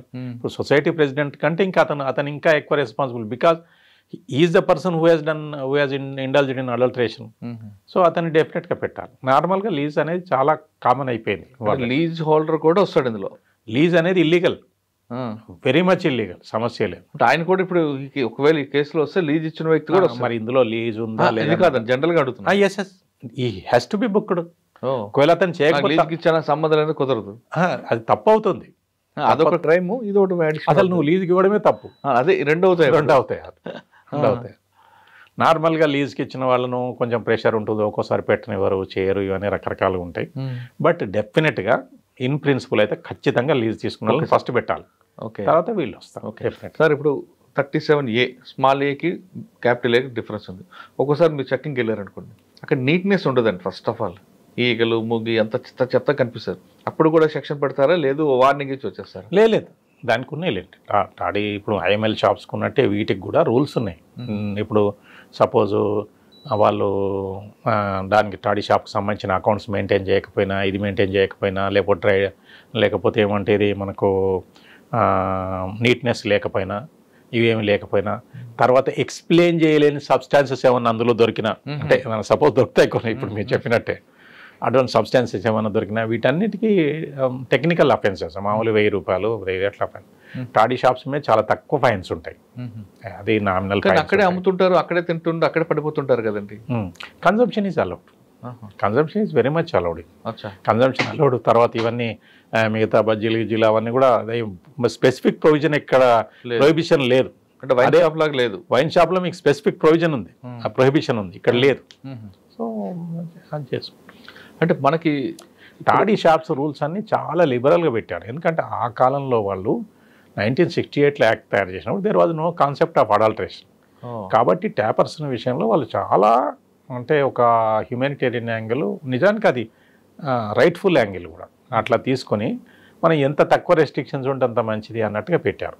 బట్ క్రమక్రమంగా అది ఎక్కువైపోయింది. ఓకే సార్, 37A క్యాపిటల్ ఏలో అరెస్ట్ అయితే 10 సంవత్సరాలు జైలు శిక్ష. ఆ వ్యక్తికి బెయిల్ రావాలంటే ఇప్పుడు ఏమవుతుందంటే, ఫస్ట్ అయితే జనరల్గా నార్మల్గా నాన్ అవైలబుల్ అఫెన్స్ ఏదైనా కూడా మీకు పబ్లిక్ ప్రాసిక్యూటర్ ఏం చెప్తాడో వినాలి compulsory. Public prosecutor, assistant public prosecutor ఏం చెప్తాడో వినాలి, విన్నాకనే బెయిల్ ఇవ్వాలి, అదర్వైజ్ బెయిల్ ఇవ్వద్దు అని చెప్పని ఉంటుంది. బట్ నార్మల్గా ఏమవుతుందంటే, ఇప్పుడు నార్మల్గా 5 weeks 6 weeks అట్లా ఉంచుతారు.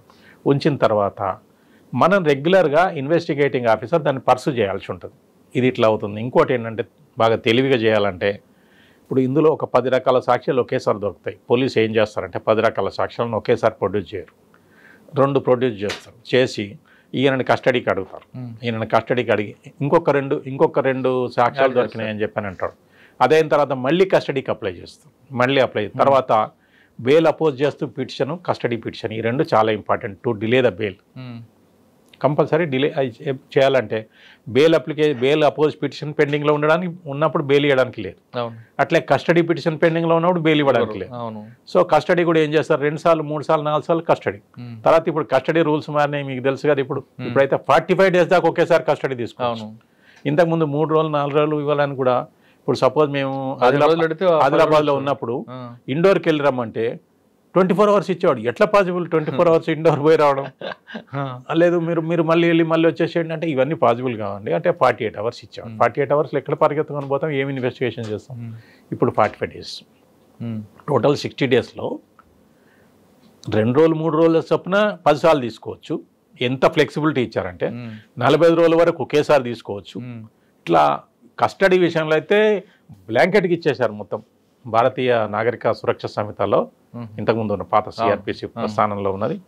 అది మాత్రం పోలీస్ ఆఫీసర్ ఇన్వెస్టిగేటింగ్ ఆఫీసర్కు వండర్ఫుల్ లాంగ్ హ్యాండ్ ఇచ్చారు, ఇవ్వాలి కూడా అది. ఇప్పుడు ఈ 37Aలో అంటే మినిమం 45 days లోపల ఉండాల్సిందే బెయిల్ రావాలంటే. ఇట్ ఆల్ డిపెండ్స్, అది how best we can defend. ఇప్పుడు ఎందుకంటే ఆ అవతల కూడా మరి బాగా గట్టి అడ్వకేట్నే పెట్టుకుంటారు. ఆయన మనలాగా ఏదో అదే చెప్తుంటాడు. అక్కడ మనం ఏమంటాడు అంటే, మేము అవైలబుల్ ఉంటాము, మేమంతా సాధు, మేము ఏదైనా మాతో ఎవరికి హామ్ లేదు, మేము ఎవరిని బెదిరించడం లేదు, చేయట్లేదు, ఇట్లా అంటారు. సో ఇవన్నీ ఉన్నప్పుడు మనకు ఇందులో హెల్త్ గ్రౌండ్స్ ఏమైనా పనికొస్తాయండి? హెల్త్ గ్రౌండ్స్ నార్మల్గా ఫస్ట్లో పనికిరావు పెద్దగా. అంటే మరీ ఆయన ఏదో 70 years 80 years అట్లా ఉండి మరీ సీరియస్లీ సిక్ ఉంటే తప్ప నార్మల్గా హెల్త్ గ్రౌండ్స్ పెద్దగా పనిచేయదు. ఓకే సార్, ఇందులో ఒకవేళ ప్రూవ్ అయిన తర్వాత 10 సంవత్సరాలు జైలు శిక్ష. ఇక చనిపోయిన వ్యక్తికి ఏమి ఇస్తారు నష్టపరిహారం? కరెక్ట్ పాయింట్కి వచ్చారు మీరు.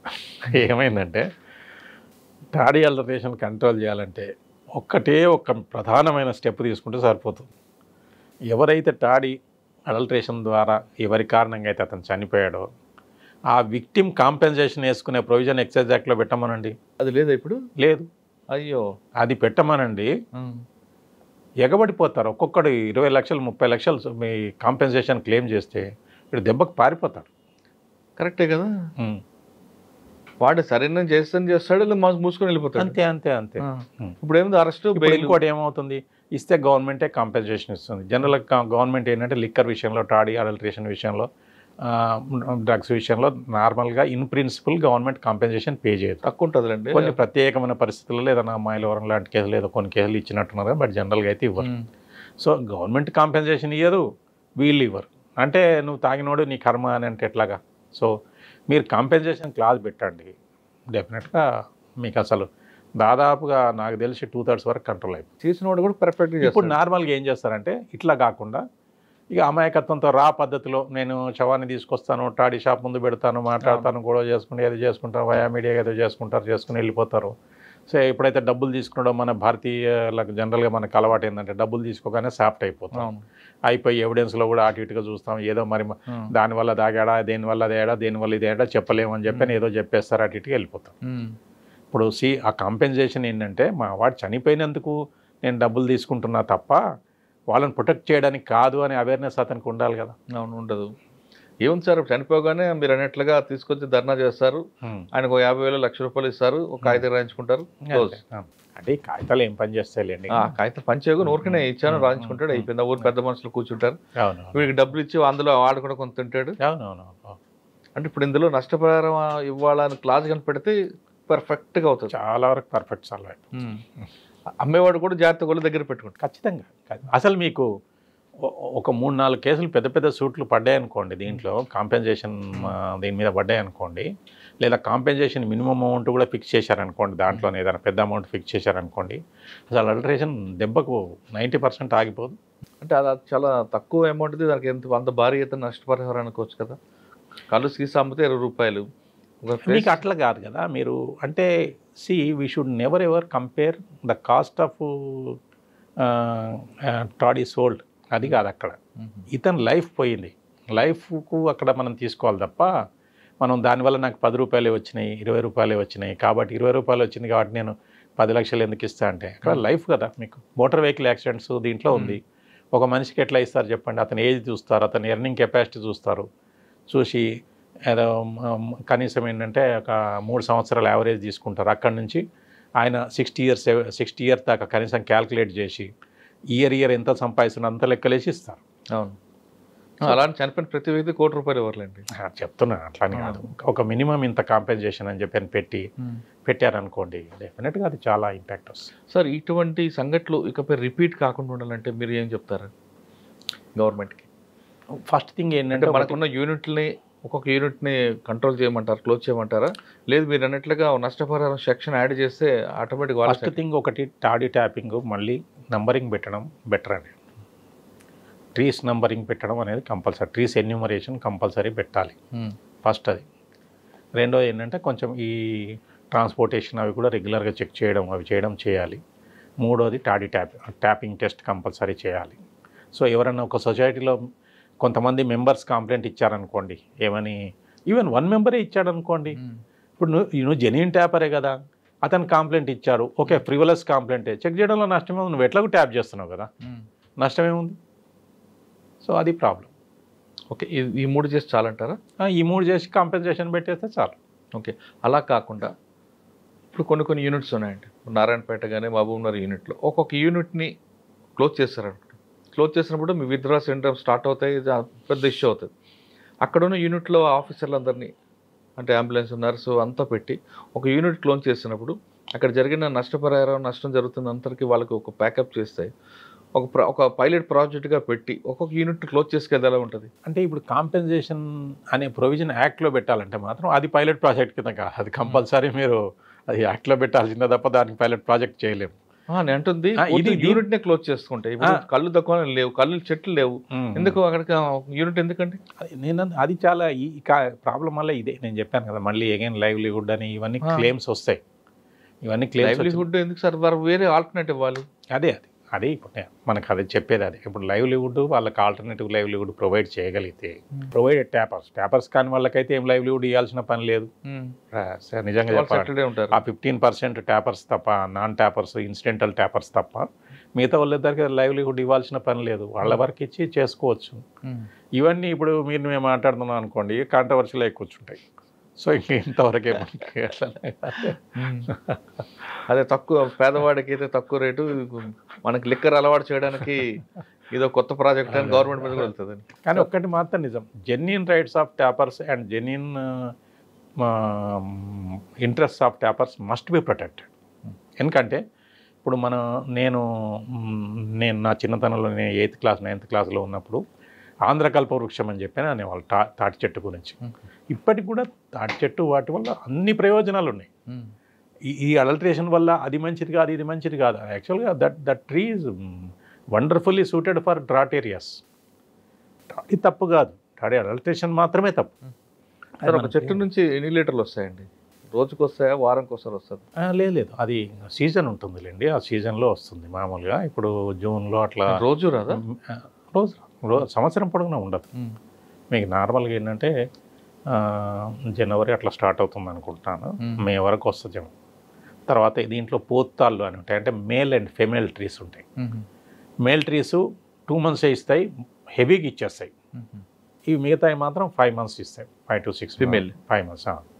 అది కొంచెం ఇస్తాయి కదా, 5 months దాకా ఇస్తాయి. చాలా గుర్తించాలంటే మేల్కి ఫీమేల్కి పర్టికులర్ ఫ్రాంక్గా చెప్పాలంటే నేను కూడా ఎప్పుడు ఎక్స్పెరిమెంట్ చేయలేదు, విన్నాను అంతే. అయితే వెళ్ళినాక ఇది పోత్తాళ్ళు సార్ అని చెప్పారు. పోత్తాళ్ళు అంటే ఇది మేల్ ట్రీ అని చెప్పారు. నేను కూడా అంత డీప్గా వెళ్ళి సార్ మేల్ది జనవరి అంటే మే ఇస్తారు కదా, ఐ థింక్ అది మార్చి ఇస్తారు. కానీ అప్పుడు తీసింది ఈ సంవత్సరం అంతా అమ్ముతారా? అది కాదు, హెవీగా వస్తుంది ఆ పీరియడ్లో ఈల్డ్. అదే ఎంత తీసినా స్టోరేజ్ చేసుకుంటే లేదా స్టోరేజ్ ఇట్లా చేస్తారు. మీకు టాడీ స్టోరేజ్ చేయడం అనేది నాట్ పాసిబుల్. మీరు ఎంత చేసినా ఏం చేసినా మహా అంటే గట్టిగా 3-4 రోజులు చేయగలరు, కానీ అంతకంటే ఎక్కువ ఏం చేయలేరు. Not possible. ఇప్పుడు మీరు అన్నట్టు కంటామినేషన్ వస్తుంది, ఇవి వస్తాయి, డెస్ అయిపోతాయి, చాలా ఇది, అంతకంటే ఎక్కువ చేయలేరు. ఆ స్మెల్ కూడా వేరేగా వస్తుంది కదా. వేరేగా వస్తుంది. సార్ ఇంకా కళ్ళ దుకాణం గురించి మాట్లాడేది, ఇప్పుడు మీ ప్రొఫెషన్లో 37A గురించి చెప్పుకొచ్చారు. ఏ స్మాల్ ఏ, క్యాపిటల్ ఏ. ఇంకా మీరు ఇప్పుడు చేస్తున్న ప్రొఫెషన్లో మంచి కేసులు ఏం తీసుకున్నారు? అంటే మేము ఇప్పుడు ఉన్న దాంట్లో లాయర్ మేమైతే ఎక్కువ సివిల్ కేసెస్ చూస్తానండి. నేను జనరల్గా civil matters related to first thing land compensation అంటే ఫర్ ఎగ్జాంపుల్ ఏంటంటే మీకు గవర్నమెంట్ ల్యాండ్ తీసుకుంటుంది చూసారా, గవర్నమెంట్ ల్యాండ్ తీసుకుని కాంపెన్సేషన్ ఇస్తుంది చూసారా, అవి ప్రధానంగా అవి తీసుకుంటాం ఫస్ట్. అవి ఆ కేసెస్ చూస్తాం. అవి కాకుండా జనరల్ సివిల్ లాస్ అంటే స్పెసిఫిక్ పర్ఫార్మెన్సు, పార్టిషన్ సూట్స్, తర్వాత ఈ మన ఎవరన్నా ఆక్యుపై చేస్తే వాళ్ళను వెకేట్ చేయించడం, declaration of title and recovery of position, ఇవి జనరల్గా చూస్తున్నాం. నేను చూడొద్దు అనుకున్న కేసులు ఏవేమంటే డైవర్స్ కేసులు, విచ్ ఐ నెవర్ టచ్. నాకు ఇష్టం ఉండదు. ఎవరన్నా వస్తే కౌన్సిలింగ్ చేస్తాము వీలైనంత వరకు తీసుకోరు, సర్దుబాటు చేయడానికి చూస్తాం. కానీ డైవర్స్ కానీ any petition leading to divorce, కొంతమంది డైవర్స్ కోసం బ్లాక్మెయిల్ చేయడం కోసం పిటిషన్లు వేస్తుంటారు, ఇది డౌరీ హరాస్మెంట్, అవి నేను తీసుకో. అండ్ డ్రగ్స్ కేసులు అయితే ఎట్టి పరిస్థితిలో తీసుకోవద్దని చెప్పి నేను నిర్ణయించుకున్నాను. ఎందుకంటే ఇన్నేళ్లలో నేను ఏదైతే చేశానో ఇప్పుడు దానికి వ్యతిరేకంగా నాకు డిపార్ట్మెంట్లో ఉన్న లివరేజ్, నాకు ఇన్ని నేర్చుకోవడానికి నేను ఈవెన్ నార్కోటిక్ కంట్రోల్ బ్యూరో అటువంటి వాటికి కూడా ట్రైనింగ్ వెళ్ళాను. ఈ స్కిల్స్ తీసుకెళ్ళి వాడిని ప్రొటెక్ట్ చేయడానికి నేను ఇది చేయడం అనేది కరెక్ట్ కాదు. ఈ రెండు చేయను. అంటే ఎక్సైజ్లో ఎవరైనా చనిపోయినా, కళ్ళు తాగి చనిపోయినా, లిక్కర్ చనిపోయిన కేసు మీరు తీసుకోరు? నేను తీసుకో. తర్వాత అంటే ఆన్ బిహాఫ్ ఆఫ్ అక్యూజ్, ఆ డిపార్ట్మెంట్ మీకు రెస్పెక్ట్ కదా, ఆన్ బిహాఫ్ ఆఫ్ అక్యూజ్. మూడోది ఏంటంటే చైల్డ్ సెక్స్ అఫెన్సెస్ నేను జనరల్గా తీసుకో. అయినా క్రిమినల్ కేసెస్ పెద్దగా రావట్లేదు, వచ్చినా ఈ 3 తీసుకో. సార్ మీరు ఇందాక ల్యాండ్ పొజిషన్ ఇప్పిస్తా అన్నారు. పొజిషన్ ఇప్పించే బాధ్యత పోలీసుది కాదు. ఓకే, ఇప్పుడు ఒక చిన్న ఎగ్జాంపుల్, ఒక ల్యాండ్, ఆ ల్యాండ్లోకి నేను వచ్చాను అనుకోండి మీ పర్మిషన్ లేకుండా, 447 ట్రెస్ పాస్. ఓకే, అదే మడిగి తీసుకున్నాను అనుకోండి, మడిగి తీసుకొని మీ దగ్గర నేను లీగల్గా లోపలికి ఎంటర్ అవుతా, నా లీగల్ పీరియడ్ అయిపోయింది, అయినా నేను ఖాళీ చేయనప్పుడు నేను పోలీస్ స్టేషన్కి వెళ్తే సివిల్ మ్యాటర్ వెకెట్ చేసే బాధ్యత మాది కాదంటారు. కోర్టుకి వెళ్తే టైం పడుతుంది, వెంటనే థర్డ్ పార్టీకి వస్తాడు, ఇదంతా టైం అవుతుంది, కానీ వాడే థర్డ్ పార్టీకి వచ్చి దండం పెట్టి ఏదో చేస్తాడు. కానీ ఇక్కడ పోలీసు ఎంటర్ఫైర్ అవ్వాలంటే ఇంకొక సెక్షన్ కూడా కనిపిస్తుంది 448లో. అదొకటే కాకుండా లీగల్గా ఎంటర్ అయ్యి ఇల్లీగల్గా ఉన్న పీరియడ్ అయిపోయింది కాబట్టి ఈ సెక్షన్ పెట్టచ్చా పెట్టకూడదు అంటే ఇప్పుడు వాళ్ళు ఇప్పుడు సపోజు ఇతను వికెట్ చేయించడానికి లీగల్గా ప్రయత్నించినంత వరకు తప్పులేదు. ఇతను ఇల్లీగల్గా ప్రయత్నిస్తే అవతల అతను ఏదైనా కేసు పెట్టాడు అనుకోండి, ఈ హ్యాస్ టు ఫేస్ దిస్. లీగల్గా ఫేస్ చేసినంత ఇప్పుడు ఇతను లీగల్గా అడగడానికి వెళ్ళాడు, అతను ఇతని మీద దౌర్జన్యం చేశాడని కంప్లైంట్ ఇచ్చాడు అనుకోండి, దౌర్జన్యం చేసినట్టు ఎవిడెన్స్ ఉంది, it's very much a criminal offence, దాంట్లో ఎంటర్ కావచ్చు. బట్ అదర్వైజ్ అంటే any civil litigation leading to criminal offence, అందులో పోలీస్ ఇంటర్వ్యూన్ కావచ్చు. బట్ నార్మల్గా ఏంటంటే నార్మల్గా జరిగేది ఏమవుతుందంటే వాళ్ళకి most of the time interest ఏమన్నా ఉంటే క్రిమినల్ అఫెన్స్ ఎక్కువ లీడ్ అయ్యేటట్టు అని చెప్పని పెడతారు, లేకుంటే కామ్గా అయిపోతారు. పై ఆఫీసర్ నుంచి ఇన్స్ట్రక్షన్స్ అయితే నాట్ టు ఇంటర్వ్యూన్ అని చెప్పని క్లియర్గా ఉన్నాయి. ఇంకోటి ఏంటంటే ఒకప్పటి మీద హైదరాబాద్లో టు బి ఫ్రాంక్ చెప్పాలంటే కొంచెం వీటిలో ఇంటర్వ్యూన్ కావడం అది కావడం బాగానే తగ్గింది. సార్ వీలునామా, నా ఆస్తిని నా కూతురుకో కొడుకు ఇవ్వాలనుకుంటే వీలునామా ఎలా రాయాలి? వీలునామా రిజిస్ట్రేషన్ చేసుకుంటే చెల్లుతుందా, రిజిస్ట్రేషన్ కాకపోతే చెల్లుతుందా? వీలునామా ఖచ్చితంగా రిజిస్ట్రేషన్ చేసుకోవాలి. రిజిస్ట్రేషన్ ఒకవేళ చేసుకోలేకపోతే అది ఇక సెకండ్ ఆప్షన్గా ప్రూవ్ చేయాలి, అందులో ఎవరెవరు విట్నెస్లు ఉన్నారు, ఏమున్నారు. It's a very strenuous task, కట్టే టఫ్ స్క్రూటినీ ఉంటుంది. ఎవరెవరు ఉన్నారు, విట్నెస్లు ఎవరెవరు ఉన్నారు, వాళ్ళ క్రాస్ ఎగ్జామినేషన్ జరుగుతుంది, ఇవన్నీ జరుగుతుంది. సో అల్టిమేట్గా అది ప్రూవ్ కావాలి. రిజిస్ట్రేషన్ అయితే ఇవన్నీ ఏం అవసరం లేదు. ఎగ్జిక్యూషన్ గురించి ఒకసారి రిజిస్ట్రేషన్ అయితే ఎగ్జిక్యూషన్ గురించి అడగరు. ఇప్పుడు అయితే నేను నా అమ్మాయికి వీలునామా రాయాలనుకోండి, నేను నా దగ్గర ఉన్న ప్రాపర్టీ నా కూతురికి నా తదంతరం చెల్లుతుంది అని, లేదా ముందే రాసుకోవచ్చా? మీరు ముందే రాసుకోవాలి, నా తదంతరం ఆమెకి వెళ్తుందని రాసుకొని ఒక వీలునామా రాసి పెట్టిన తర్వాత ఆమెలో మార్పు వచ్చినప్పుడు ఆ వీలునామా చెల్లదని నేను ఎనీ టైం 100 సార్లు మార్చుకోవచ్చు. మీరు 100 సార్లు మార్చుకోవచ్చు. ఫస్ట్ ఎనీ వీలునామాలో ఒక వర్డ్ ఉంటుంది, this is my last will అని ఉంటుంది. This is my last will and duly cancelling all previous wills. Must అది duly cancelling my previous will అనొచ్చు, ఆర్ ఆల్ విల్స్ అనొచ్చు. అది క్యాన్సిల్ అయిపోయినట్టు. సో ఎనీ టైం మీరు ఎన్నిసార్లు యాడ్ చేసుకోండి. విల్ డీడ్లలో లేటెస్ట్ విల్ చెల్లుతుంది, రిజిస్టర్డ్ సేల్ డీడ్లో ఎర్లియస్ట్ సేల్ డీడ్ చెల్లుతుంది. సార్ గిఫ్ట్ డీడీ ఇంకోటి దీంట్లో కూడా మీకు విల్నామాలో కూడా మీరు అడిగారు కాబట్టి రిజిస్ట్రేషన్ చేసుకునే ముందు ఒకవేళ రిజిస్ట్రేషన్ చేసుకున్నా కూడా సమ్ టైమ్స్ ఏమవుతుందంటే అవతల వాళ్ళు తెలివిగా ఉంటే ఇంకొక ఇష్యూ రేజ్ చేస్తారు. ఆయన మెంటల్ కండిషన్ బాగోలేదు, అవును, అయితే సబ్ రిజిస్టర్ దగ్గర పోతే ఆయన మెంటల్ కండిషన్ చెక్ చేస్తాడు, చేయలేడు.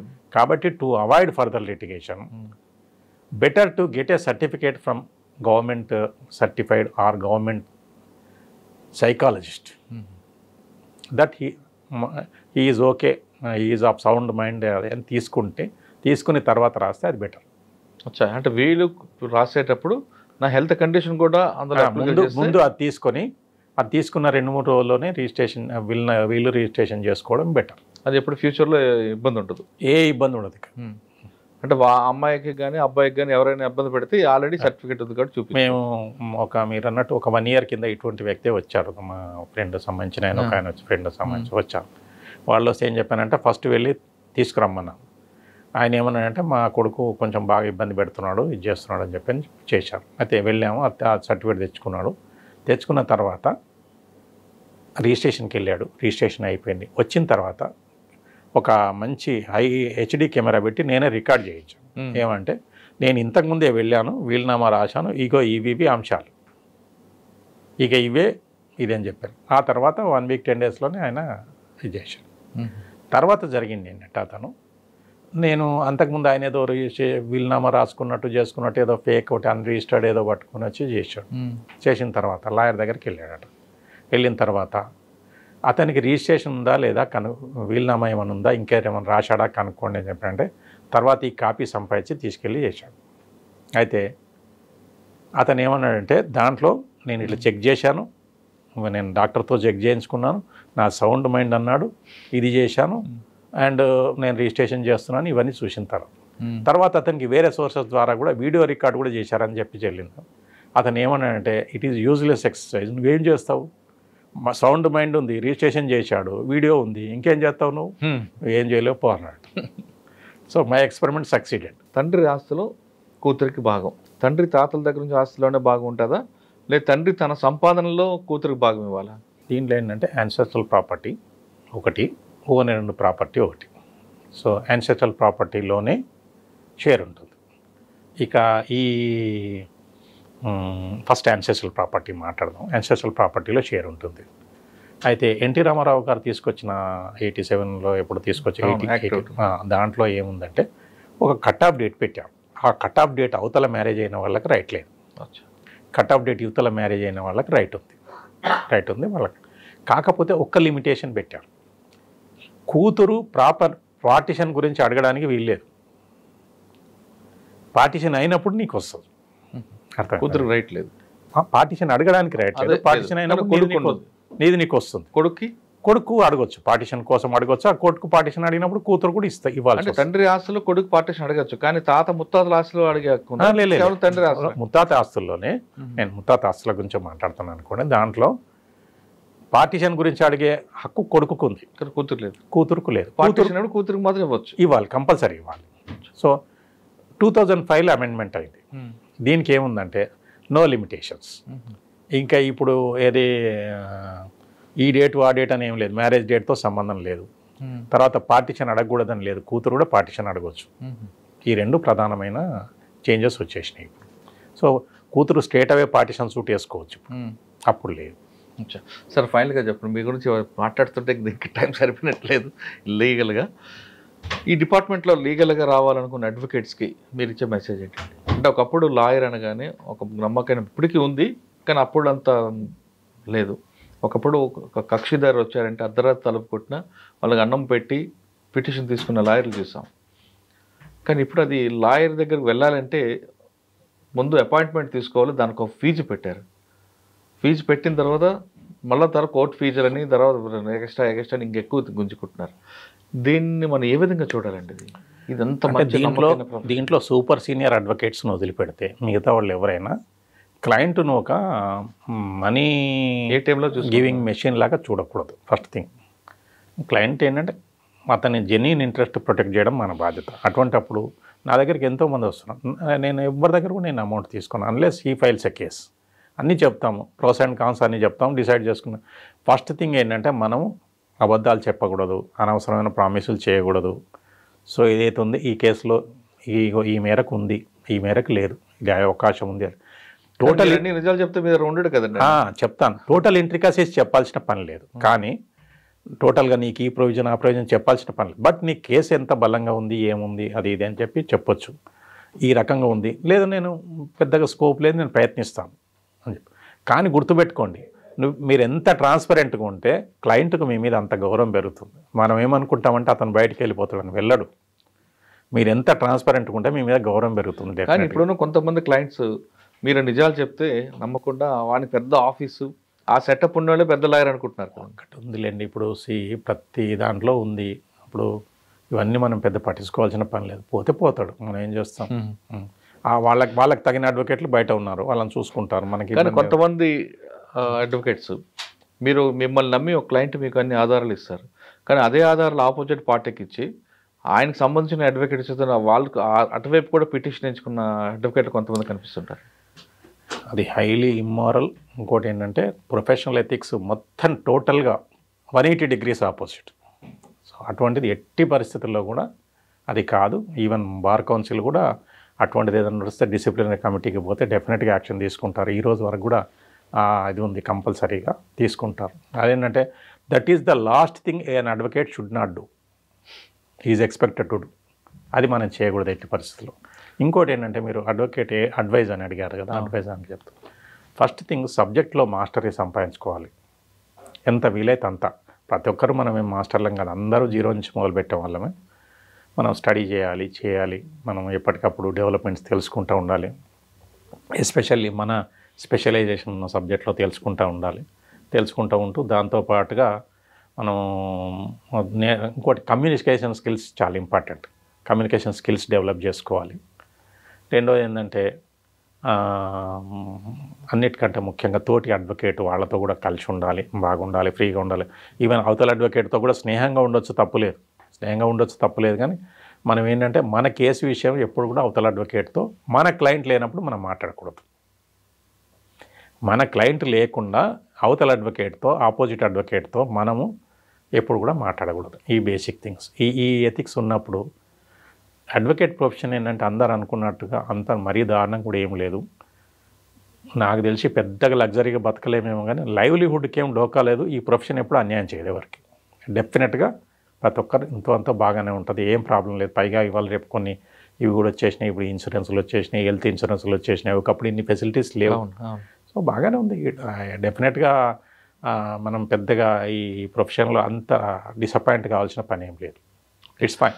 లా ప్రొఫెషన్లో రండి, వచ్చిన వాళ్ళు మాత్రం నీట్గా, నిజాయితీగా, నిబద్ధగా పనిచేసి ప్రతి క్లయింట్ మిమ్మల్ని గుర్తుపెట్టుకుంటారంటున్నారు చల్లా వివేకానంద గారు. ఆయన చెప్తున్నట్లుగా ఇన్నాళ్ళ కాదు, లా ప్రొఫెషన్ ఇప్పుడు కార్పొరేట్ కల్చర్కి వచ్చింది కాబట్టి బతకడానికి అన్ని మార్గాలు దొరుకుతాయి.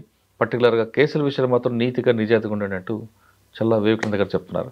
ఇది చల్లా వివేకానంద గారితో ఎక్సలెంట్ ఇంటర్వ్యూ. వచ్చే వారం మరో గెస్ట్తో మళ్ళీ కలుద్దాం. అంతవరకు నమస్తే. థ్యాంక్ యూ అండి. Thank you very much.